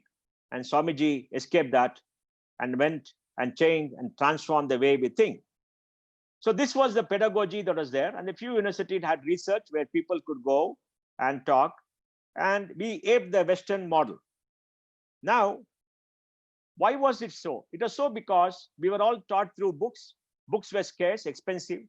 Everybody could not spend long years to read, to master, get a PhD. There was a need for human beings. And it became very expensive. It became a place where a lot of money had to be invested, a lot of capacity has to be built, and that continues even today. And now we have to move on to education 3.0 and education 4.0. Education 3.0 is a mix of online, offline education, where you go to a university or a school and you are taught. At the same time, you can take courses online and you can do many things on your own. And a lot of the work is based upon project work, is not based upon theory. Because today the world has changed. Why do people go to a university? They go to a university for many reasons. First, they go to a university to learn because they're taught. They go to university because there are teachers who teach and explain, because many things require explaining. You can't learn by yourself, it is difficult. They go to university for socialization. They are young, they go to meet their peer groups, because between the age of 18 to 25, you make up your worldview. You understand how to talk to others, how to negotiate, how to live with others, and how to build your network and understand what the world is before you go out into the world. And you create this network which lasts all your life. You go to a university because the university does assessment. At the end of your studies, the university gives you a piece of paper, a degree, which opens doors to you all around the world, which is a recognition that you have done certain things as stated in that paper. And then you go to a university because the university has a brand, and the brand opens door. You go to the IIT, you are deemed to be a superhuman being. You go to the Ramakrishna mission, people think you've got a high quality education, and likewise. So you go to a university for many things. Now, what has changed? Now, what has changed today to bring about education 4.0 is that the accumulated knowledge of humankind is easily available on the web. All the accumulated knowledge of humankind, most of it has been put on the web, on the internet, and is free of cost to anybody. About 7.6 billion people reside on the planet. 5.5 billion people have a mobile connection. 5 billion people have a connection to the internet. So everybody can go to the internet, download it, read it, understand for themselves. There are videos by the most eminent professors all around. So all the negatives about mass-based education are now countered by the availability of knowledge all over. And the availability of knowledge is available freely, and you can go on the web and search, and there are tools to search. Then you don't have to retain it in your mind. You have to have different qualities. You don't have to memorize it, because when you graduate, you're supposed to have certain content in your mind, understand certain things because you have studied it. And studying means you understood it, you know the principles, you can recite it, it is in your mind. Now you don't have to do all that, and you can let your mind wander and discover and do many things else, because at a touch of a button, you can get all the information and learn. So the accumulated knowledge of humankind is there. Second, in mass-based education, like many of the speakers said, there is an inadequate number of high-quality faculty. Now, the high-quality faculty is not available everywhere, and we cannot have them everywhere. You know, maybe 20% of teachers are very high quality, they can inspire. Many 25, 30% of teachers of decent quality, and the rest are very poorly trained because, like the Vice-Chancellor said, they're not paid properly. They are not the top 10, 20% of society like earlier. They don't have good career prospects. There is not enough investment, etc. There are challenges, and there's mass-based education. So you can get access to the best lectures around the world, the best teachers, video format, everything is available. Third, the need to spend a lot of money to go to the best universities goes away, because you get content, you get the teaching, and you can do a lot more online education. And also, in a regular university, there are only a limited number of courses, because if you want to explore and get a designer degree, a degree in logic, a degree in Hindu philosophy, a degree in nuclear science, a degree with computer science, a degree in chemistry, it is not available, because no university can give you all that in a very, very different manner. But you may have an interest in all this because your mind wants to explore. At the end of it, it makes a human being more complete. So today, that possibility is there.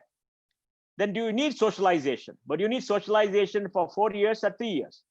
You can do something, you can go out, come back and learn, because you can have disjointed education all over.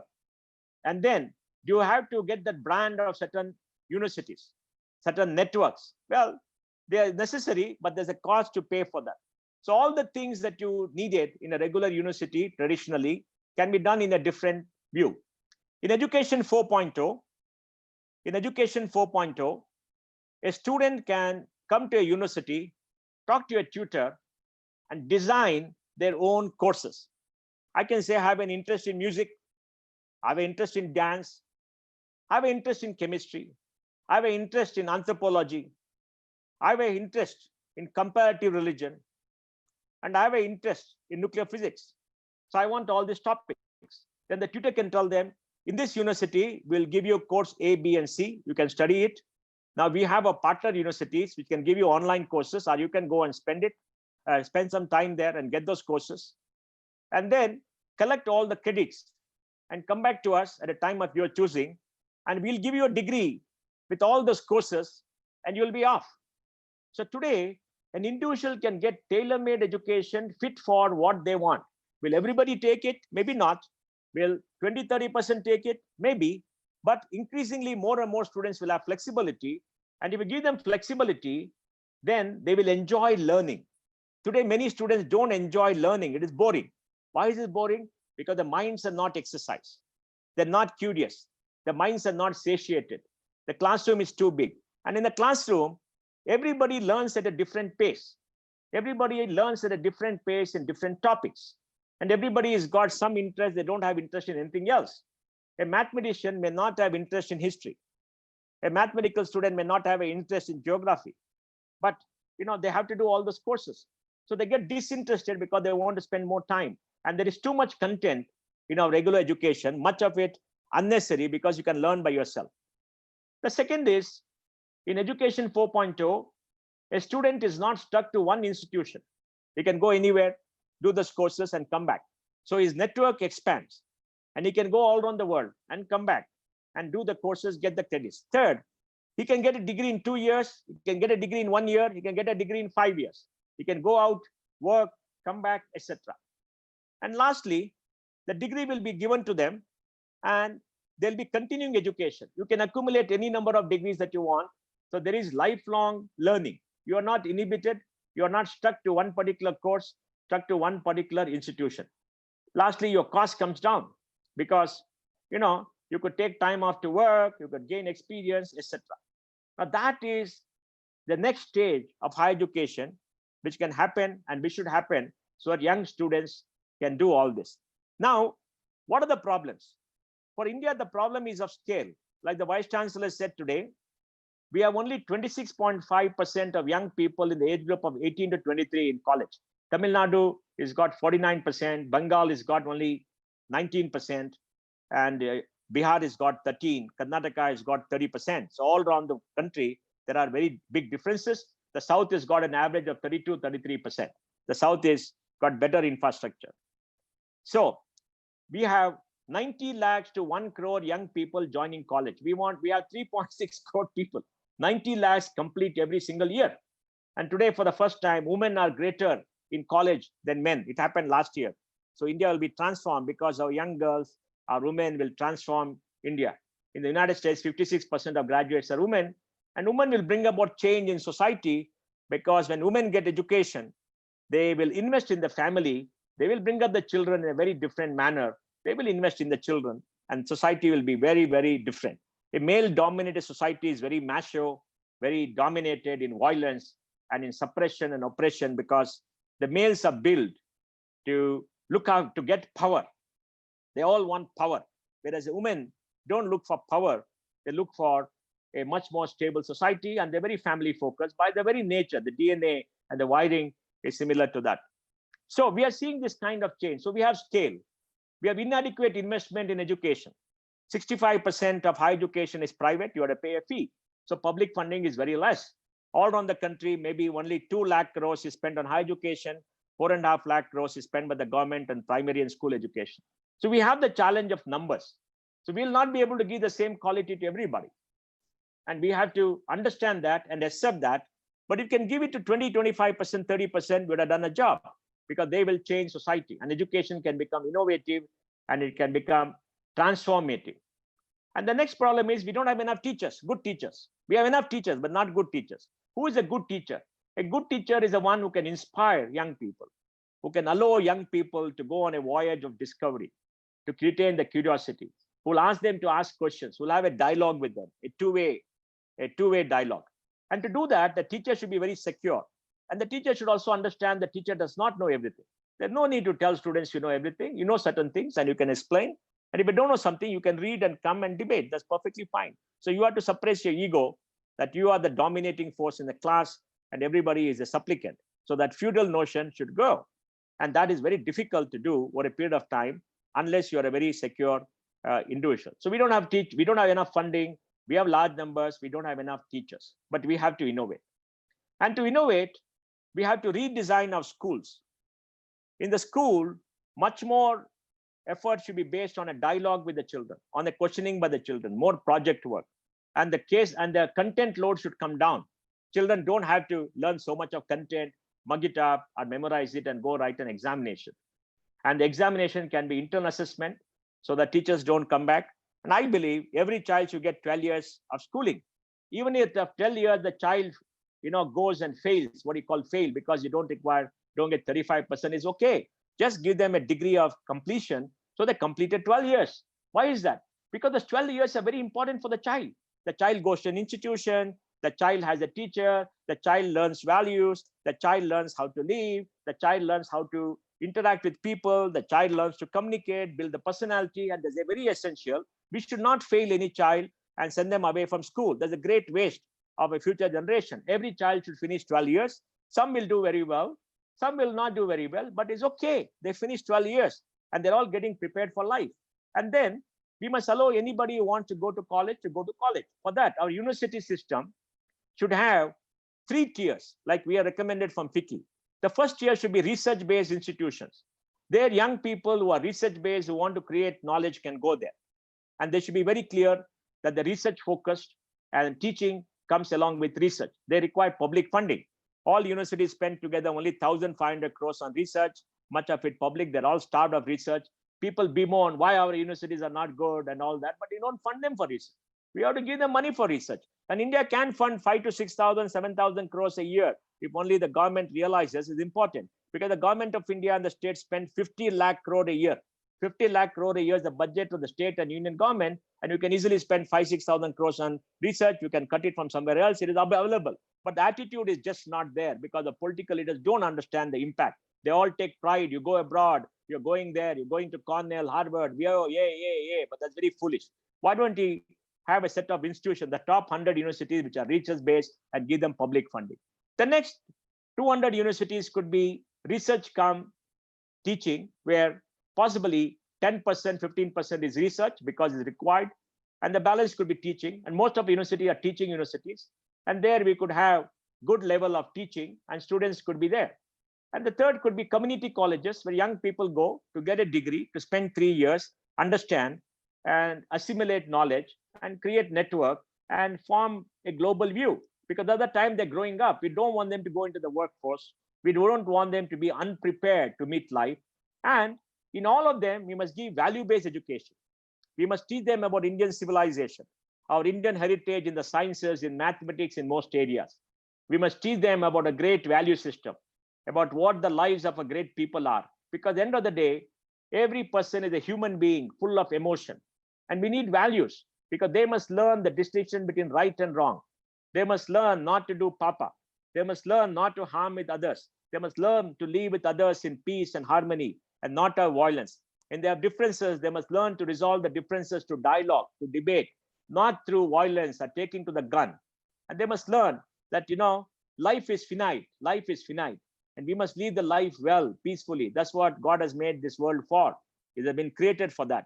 And they must learn the kind of values and civilization. We are Indians. We are not Americans. We are not Englishmen. We are not Chinese. We are Indians. And we have a certain way of living like the Ramakrishna ashram does. So that is what we should do. We should redesign our education and we should do that. What should teachers do? I think in school and colleges, teachers should learn to change the pedagogy and engage more with the child. Encourage the curious child to learn, go to the library and read. Encourage the curious child to play more. Encourage the curious child to do many things with their hands and think. Encourage the curious child to write. Encourage the curious child to be confident, to talk, to present, etc. And don't suppress the child's instincts because every child has got great instincts and great curiosity. And when the child becomes a young person, comes to college, continue same culture. We need an open, transparent culture. Is discipline required? Yes, discipline should be self-discipline. Discipline should not be enforced in colleges.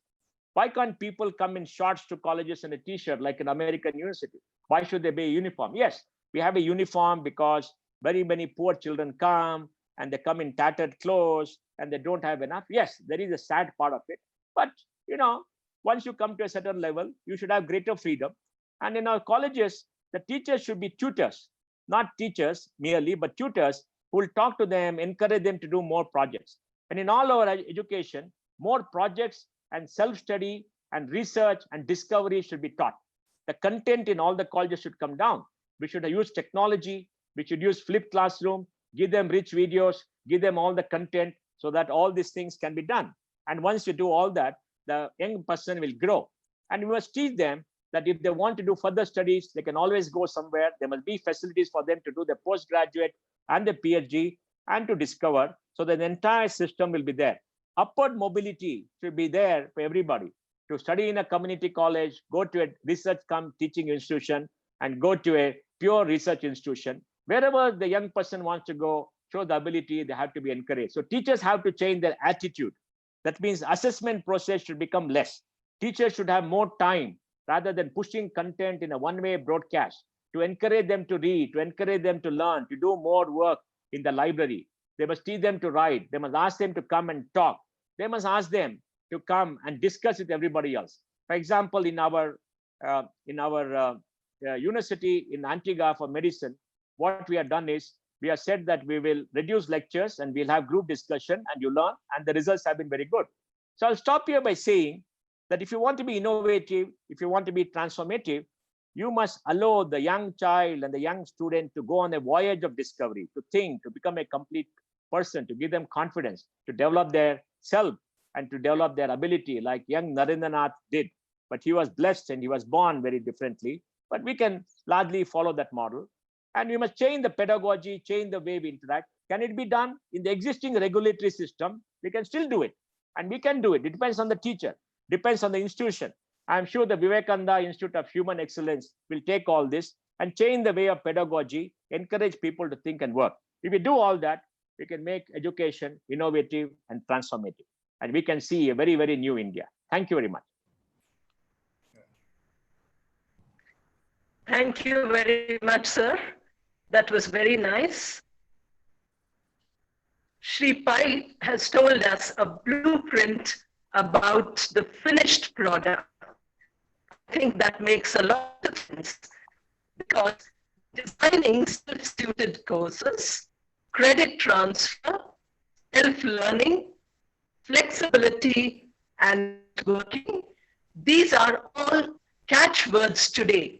The youngsters would have got wonderful ideas from all this, and so also the curriculum designers, because a lot of ideas went to them, comparing the Industrial Revolution, the education after the Industrial Revolution with the Gurukul of India or the Academy of Greece, I think was a wonderful point for us to learn. As a woman, I think I appreciated very much, sir, your idea about majority of coming to education and positively transformate growth. Then teacher as inspirer be a wonderful model for teachers. Some of my own students who are teachers today are in the webinar I saw, and I'm sure for all of them, it will be a real good idea. You gave wonderful examples of hands-on education, education which becomes the responsibility of the learner, and more and more responsibility goes away from the teacher's end. I think that is also a point well taken. As you rightly suggested, Vivekananda Institute of Human Excellence would love to involve you in all the planning which is happening now on the course of human excellence. I would like to say that all the four speakers have given four aspects of innovation and transformation. Put together, all these four parts make for holistic education. And if every child can get this holistic education, nobody stop India from going to that place as the leader of the world, which Vivekananda said. My role, I think, finishes. I hand over to revered Bodhamayanandaji, and the rest of it, Bodhamayanandaji will continue. Namaste, Thank you. and thank you all the four speakers. Thank you, Professor Sumita Roy. There's one small question for Anil Sahasrabudhe. I'll read out that question if sir can answer. She is connected with you in Pune, Kanchan Gogate of Times of India. She writes, do you think that with Digital India having a wider reach, all universities in the country should conduct degree course examination as per UGC guideline? Some universities are reluctant, while some states are not allowing. Do you think students will suffer? Professor Anil Sahasrabudhe, can you unmute your mic?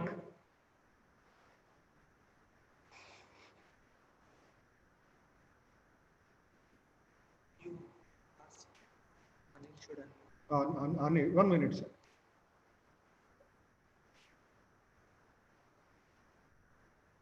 Just a minute, just a minute. Sir, now you can unmute, please. Anil Sahasrabudhe. Yeah, Anil sir, you can answer. Sure. Now I'm unmuted. See, the control is entirely in the hands of the administrator, so I have no choice here. Anyways, the UGC guidelines are quite flexible. I think people have not understood correctly. While the students of the final year who are getting the degree naturally required to be examined, and the examination need not be in the same format as we are used to all these years in terms of a 3-hour paper, pen and paper, you sit there and write it. It can be in different forms. It can be on wherever it is not possible in online, you can have different types of 10 minutes finished.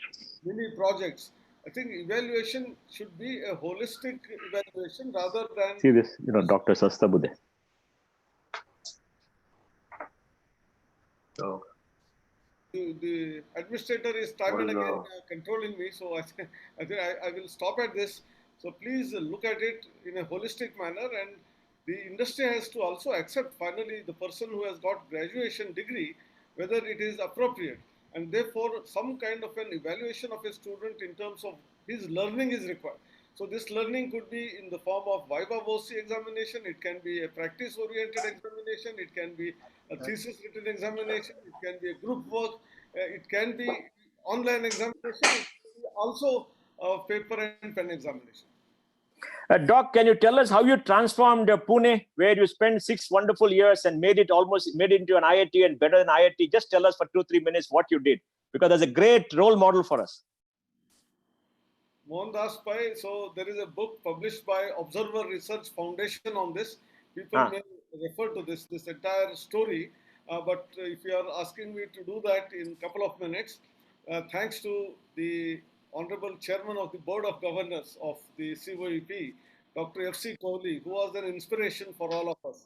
Today, at the age of 96, still he goes to office, he walks around, he takes his own learning exercise, that lifelong learning which you talked about. I think that is the principle with which we started.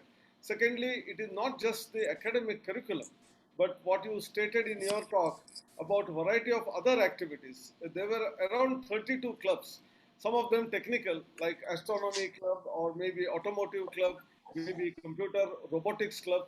These are all technical clubs.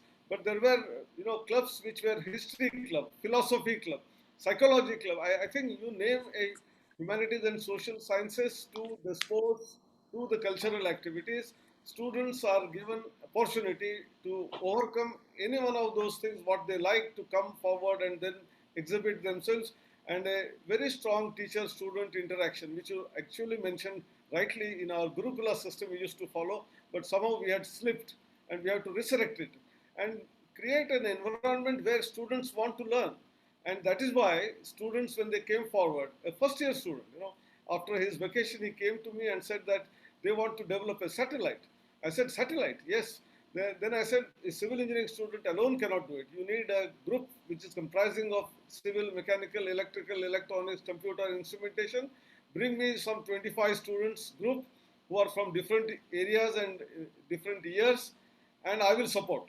And I will tell you that some of the IITs could not do it, but all on their own, students were in fact learnt on their own the technology, and the ISRO, they appreciated the way our students function, and the satellite was launched. I think that's in a nutshell, a story of success.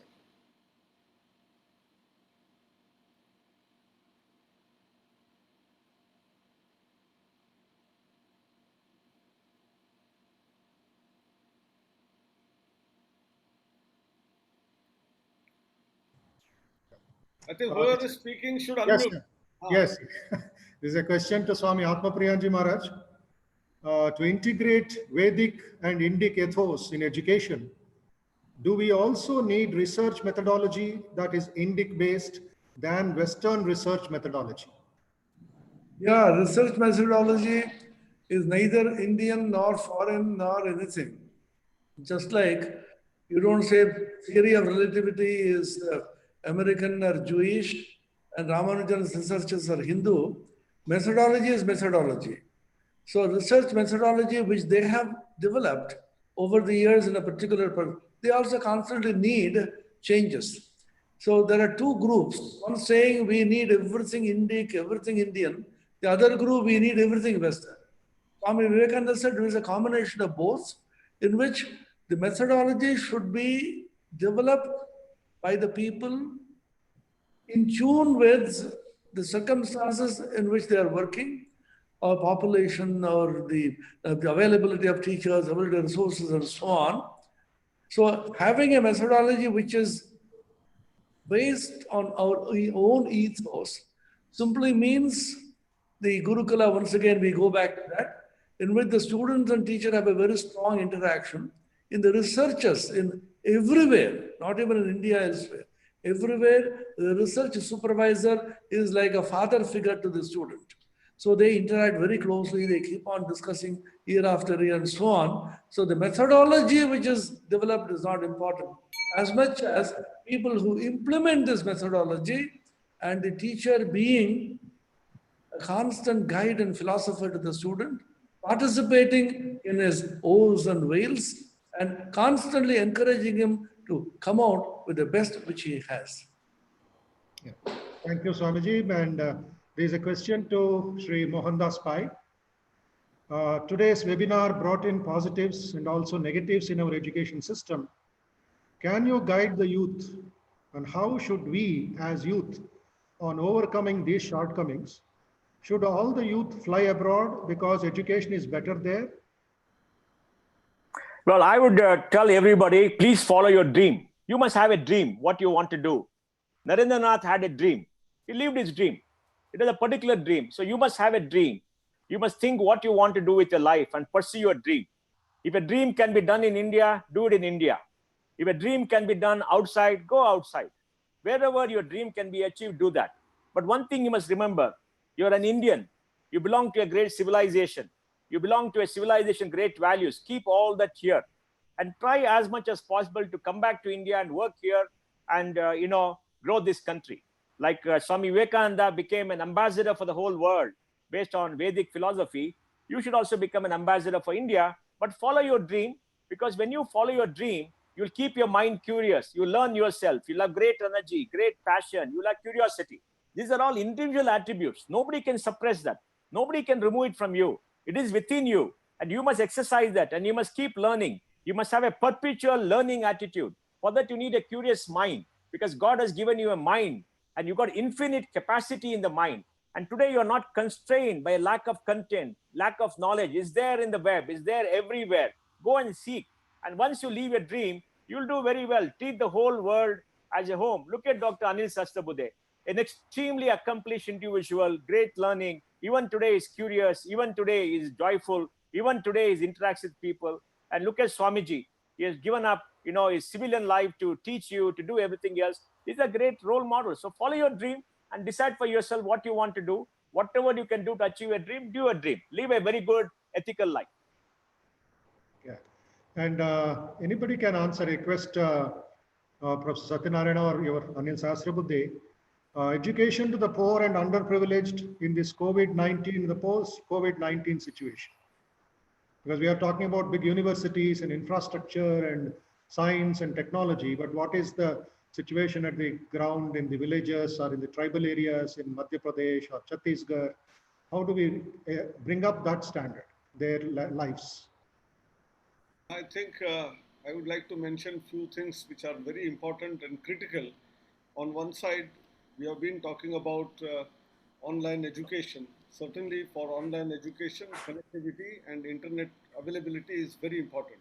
Sometimes even in cities like Delhi, Mumbai, Bangalore, we get snapped with the speed with which we are able to watch our various videos, etc. Therefore, immediate task with the government should be like we build roads to all the villages, electricity to all villages.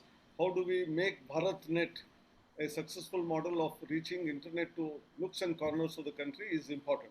Second part is how do we support those students who do not have devices, whether it is laptops or whether it is computers or whether it is even smartphones. Either of these devices which are important for getting this online education, either you provide free of cost for some of those students who need it, like direct beneficiary transfer methodology, or some of the social organizations, NGOs, the NASCOM and these companies, they can donate their computers and various instruments which they have. You come and online and ask directly. Can be shared.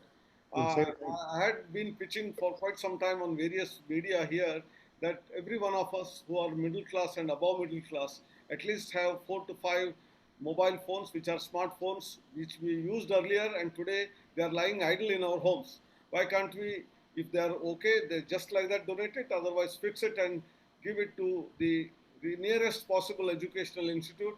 They can be given to the poor children who do not have this access.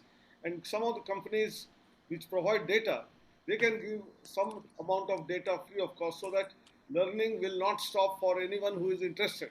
Mohandas rightly said that whoever has whatever passion, we must support him or support her, whether it is in India or abroad. So within the country also, we must provide this kind of support system, and government is seized on the matter, and immediately after the lockdown, many things will start falling in place. We already talked about digital India, so it will take a bigger transformation in terms of reach of internet. But I would like to also answer to one of the earlier questions, which was elaborated by Swami Atmapriyanandaji about research methodology. I would like to tell everyone that MHRD has set up a division called Indian Knowledge Systems, Bharatiya Jnana Parampara. And all of you who are interested in this may please join the movement. And by providing what is available in our literature in the ancient past, how we can make it relevant to today, and how it can be made further research in those areas and make it relevant for the future. I think this is a very important aspect to make ourselves proud of not only rich ancient heritage, but how do we make it relevant to today's problems and today's solutions which are required, and then make it and take it forward for the futuristic research as well. I think this is another area where we should put in our best efforts. Yeah, Subramaniam, are you available online? Just check. Subramaniam? Subramaniam? You muted, huh? Okay. Maharaj Subramaniam, there are Kuppa Subramaniam and Subramaniam Vutla. Subramaniam Vutla. Okay. Subramaniam Vutlaji, now just unmute yourself. Yeah, thank you. You can talk now. Thank you, Swamiji. My question to Mr. Pai. Sir, as someone who has been a stalwart in both education and industry yourself, I would like to know your ideas how to bring industry on board of Education 4.0, to help students in learning while earning, like how a CA apprenticeship works.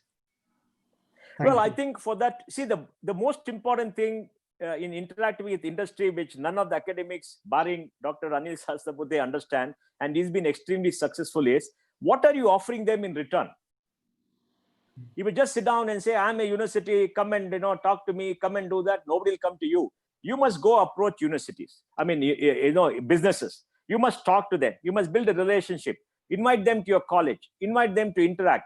Ask them to sit on your academic council, on an advisory board. Work with them. And then talk to them, can you take our students as interns and develop an internship course for them? And tell them, look, we want them to be apprentices. They will go work 1 year, they'll come back and build a relationship. Once you build a relationship, you can do that very easily. So people can go work for a year as an apprentice, can learn, can come back and learn, because that 1 year experience of working industry is invaluable to you, because you know the real world. The university is not the real world, especially in India. It doesn't reflect the real world. In many parts of the world, in the US, it reflects part of the real world. So you can make a transition. Here, making the transition is very difficult. So you have to go out, you have to reach. I mean, again, Dr. Anil Sahasrabudhe in Pune has been extremely successful. He can get any industry to come, any industry interact, whatever he wants, he gets it done. Why? Because he has spoken to them, interact with them, he gives them something extra, and he gives them the pride of working with a great institution.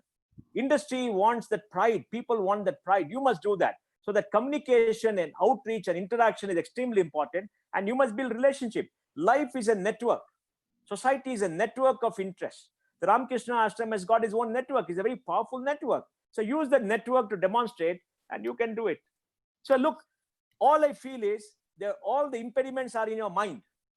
Okay? In any school, in any college, nothing prevents the young person from learning, from being curious, from asking, going to the library, reading. Why didn't you do it? Why do we have such negative thoughts? Colleges are not good. This is not good. Yes, teachers are not good. Fine. Go to a library. Self-learn. Be self-motivated. The key is, are we self-motivated? And self-motivation should come from the family. Look at Narendranath as a young man. You're so self-motivated.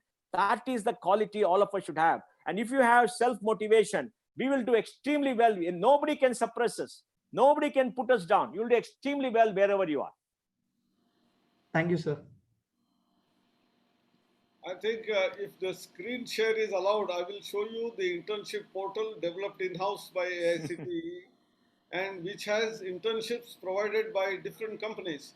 And there is a stipend associated. So what you said, earn while learn, is also possible, provided you... We'll arrange that screen share. Before that, maybe Atmapriyanandaji has got a question from one of our audience.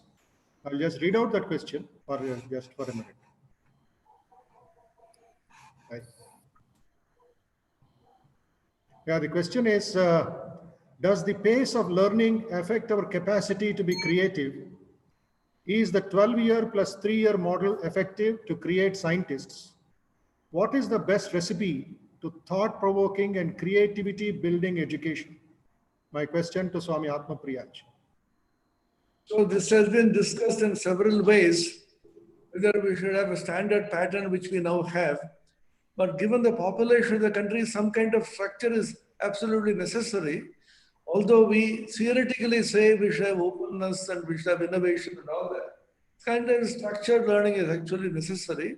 It is not that, as it is beautifully explained by both Anilji and our Mohandasji. So we need not be confined to this. The difficulty in our set is that we always try to find out what is not possible in the present setup. So what is possible in spite of the present setup is what innovation and challenges are all about.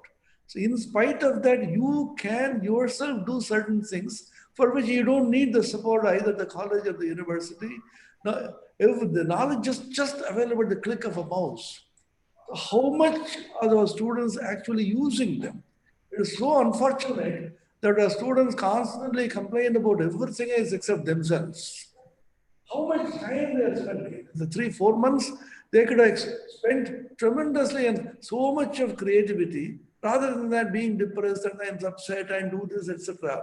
So always believe that you can do great things. As Vivekananda said, you are born to achieve something great. Don't leave this world without making a mark. If you have that kind of capacity and confidence in yourself, it is possible for you to go beyond the curriculum, beyond the 3 plus 5 years and so on, and be able to do things which you yourself will be wonderstruck after some time. Each one of us has tremendous potential.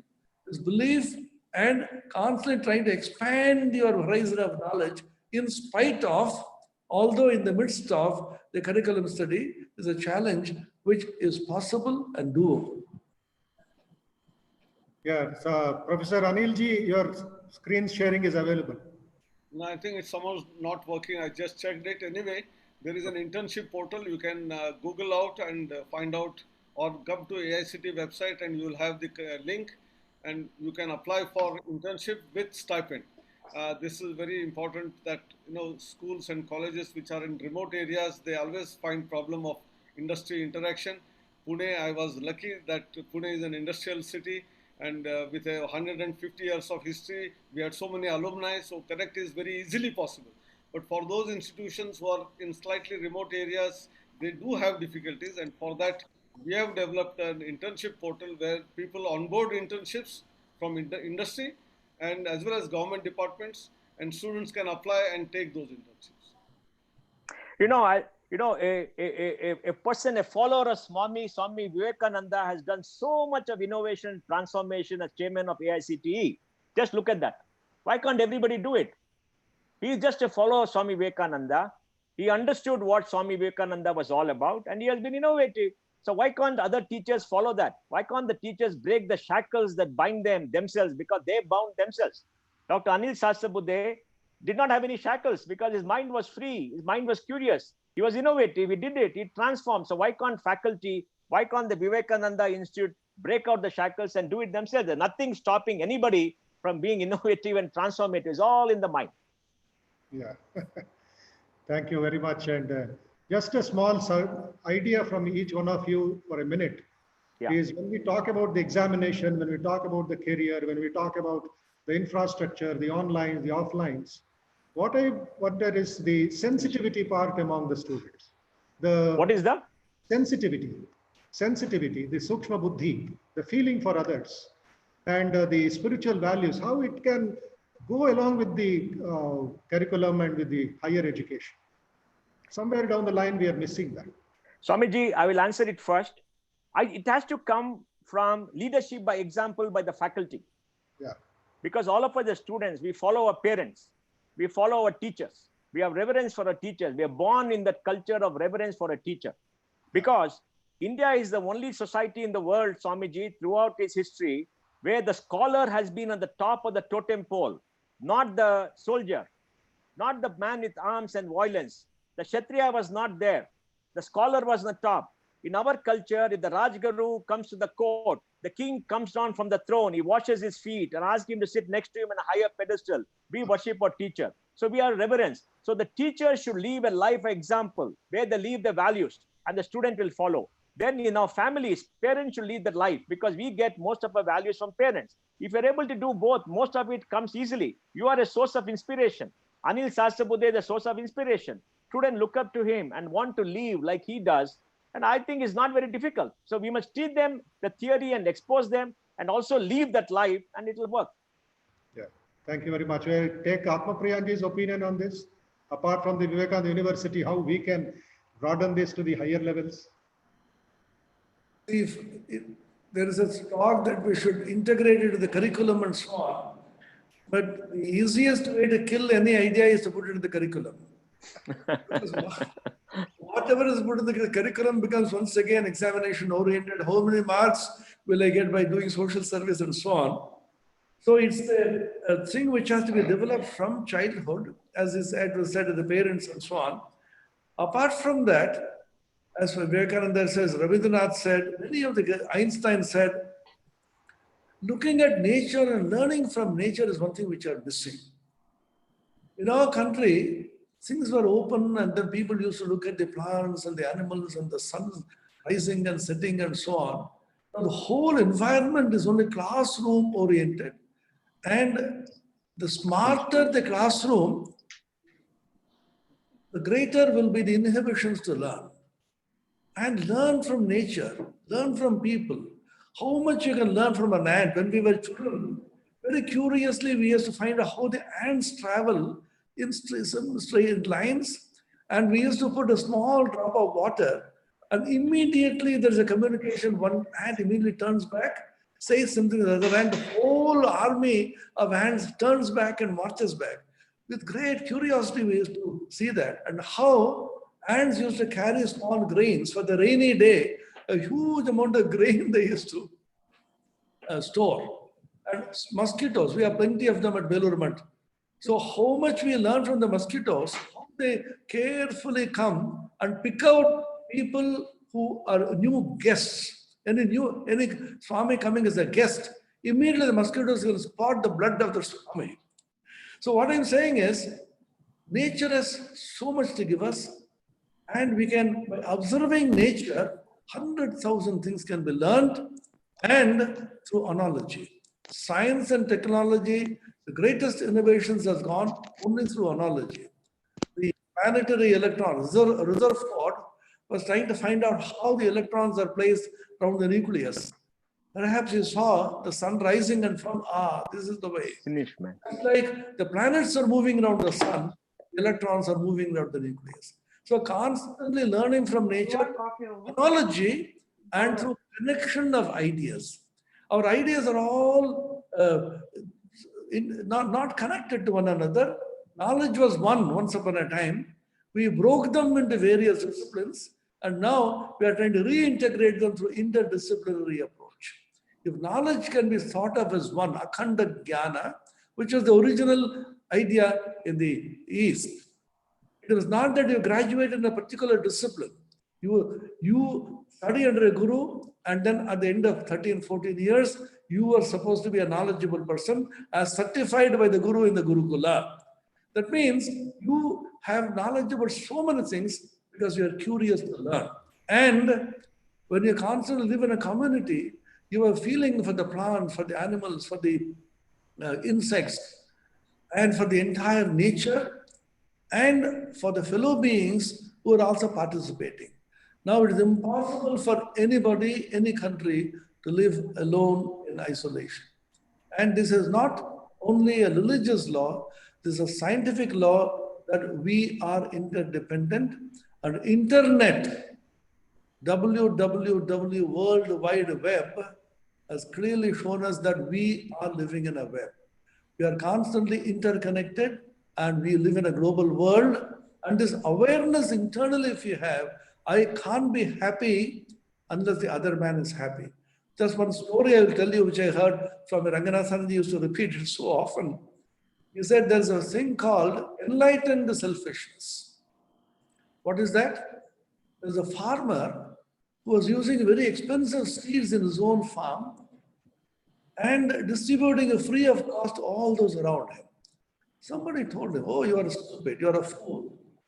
You use good seeds, but why are you so unselfish as to give it away without cost to people around you? He smiled and said, I do it because I'm selfish. How? Because you see, if I use expensive seeds in my farm and my neighbors around use bad seeds, the chances are the birds would pick out those seeds and put it in my farm, and my seeds they will take away. So in order that my farm is protected and my farm grows and thrives, it is necessary that all the farms in my neighborhood are also equally protected and healthy. If I have to be happy, I have to be peaceful, all the people around me should be equally peaceful and happy. It is not only a feeling which I have, it is a psychological and community compulsion. My peace, my joy depends on the peace and joy of the entire world. World of animals, world of plants, world of human beings.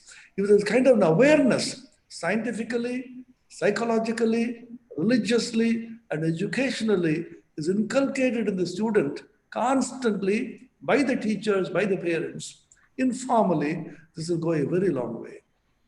Thank you very much, Maharaj. A lot of wonderful ideas. For the concluding this one about this, how we can go ahead apart from the syllabus or apart from the curriculum, as Atmapriyanandaji said. We'll take the final words from Anil Sahasrabudhe before we conclude this wonderful, inspiring webinar.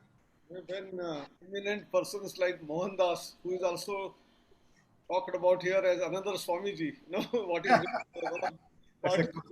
and Swami Atmapriyanandaji, I think nothing is left for me. But the program for Anilji, with your flowing beard like a rishi, you also now look like a sage. Oh, yes. Namaskar, sir. So this universal human values and student induction program, and for training faculty, we have been holding several workshops. These are 5-day workshops, and from a person, individual, body and mind, to the family, to the society, to the entire environment, to the nature. How do we connect ourselves and to be happy? The rest of the universe needs to be happy. I think this is the message which we have been, sir, doing it. I hope all the teachers must go through these workshops. Many of the faculty have been going through, and if we are able to train our faculty, who will in turn be in the classroom informally, continuously speak about it, I think we will be changing the whole world. Dhanyavad, namaskar. Thank you very much to all the speakers, Professor Sahasrabudhe, Shri Mohandas Pai, Professor Satyanarayana, and revered Swami Atmapriyanandaji Maharaj. There is a message from one of the participants saying that these opportunities through the webinar conducted by Human Excellence last 6 times, we are forgetting the phobia of COVID-19 and give us new strength and positive ideas to lead a peaceful life, a wonderful life for the welfare of the society. So we offer our thanks to everybody for their time, last 2.5 hours. Shanti Mantra. Nearly 600 people participated in this webinar. Shanti Mantra. Yes, Maharaj. Om Asatoma Sadgamaya Tamasoma Jyotirgamaya Mrityorma Amrutangamaya. Om Shanti Shanti. Shanti Shanti. Harihi Om Tat Sat. Shri Ramakrishna Arpanamastu. Thank you, Bodhamayanandaji. You know, Beautiful opportunity. yes, Maharaj. Thank you very much. Pranams. Now go on online. Yes. And we thank Anil Sahasrabudhe for giving us the opportunity to have this human excellence Swayam portal facility also. We are preparing the syllabus and getting it recorded. Thank you. Thank you. This time we shall go ahead. Thank you very much all. Namaste. Professor Satyanarayana, namaste to all of you. Namaste ji. Namaste to all. Kodan Ramji, namaskaram. Thank you for the arrangements. Yeah.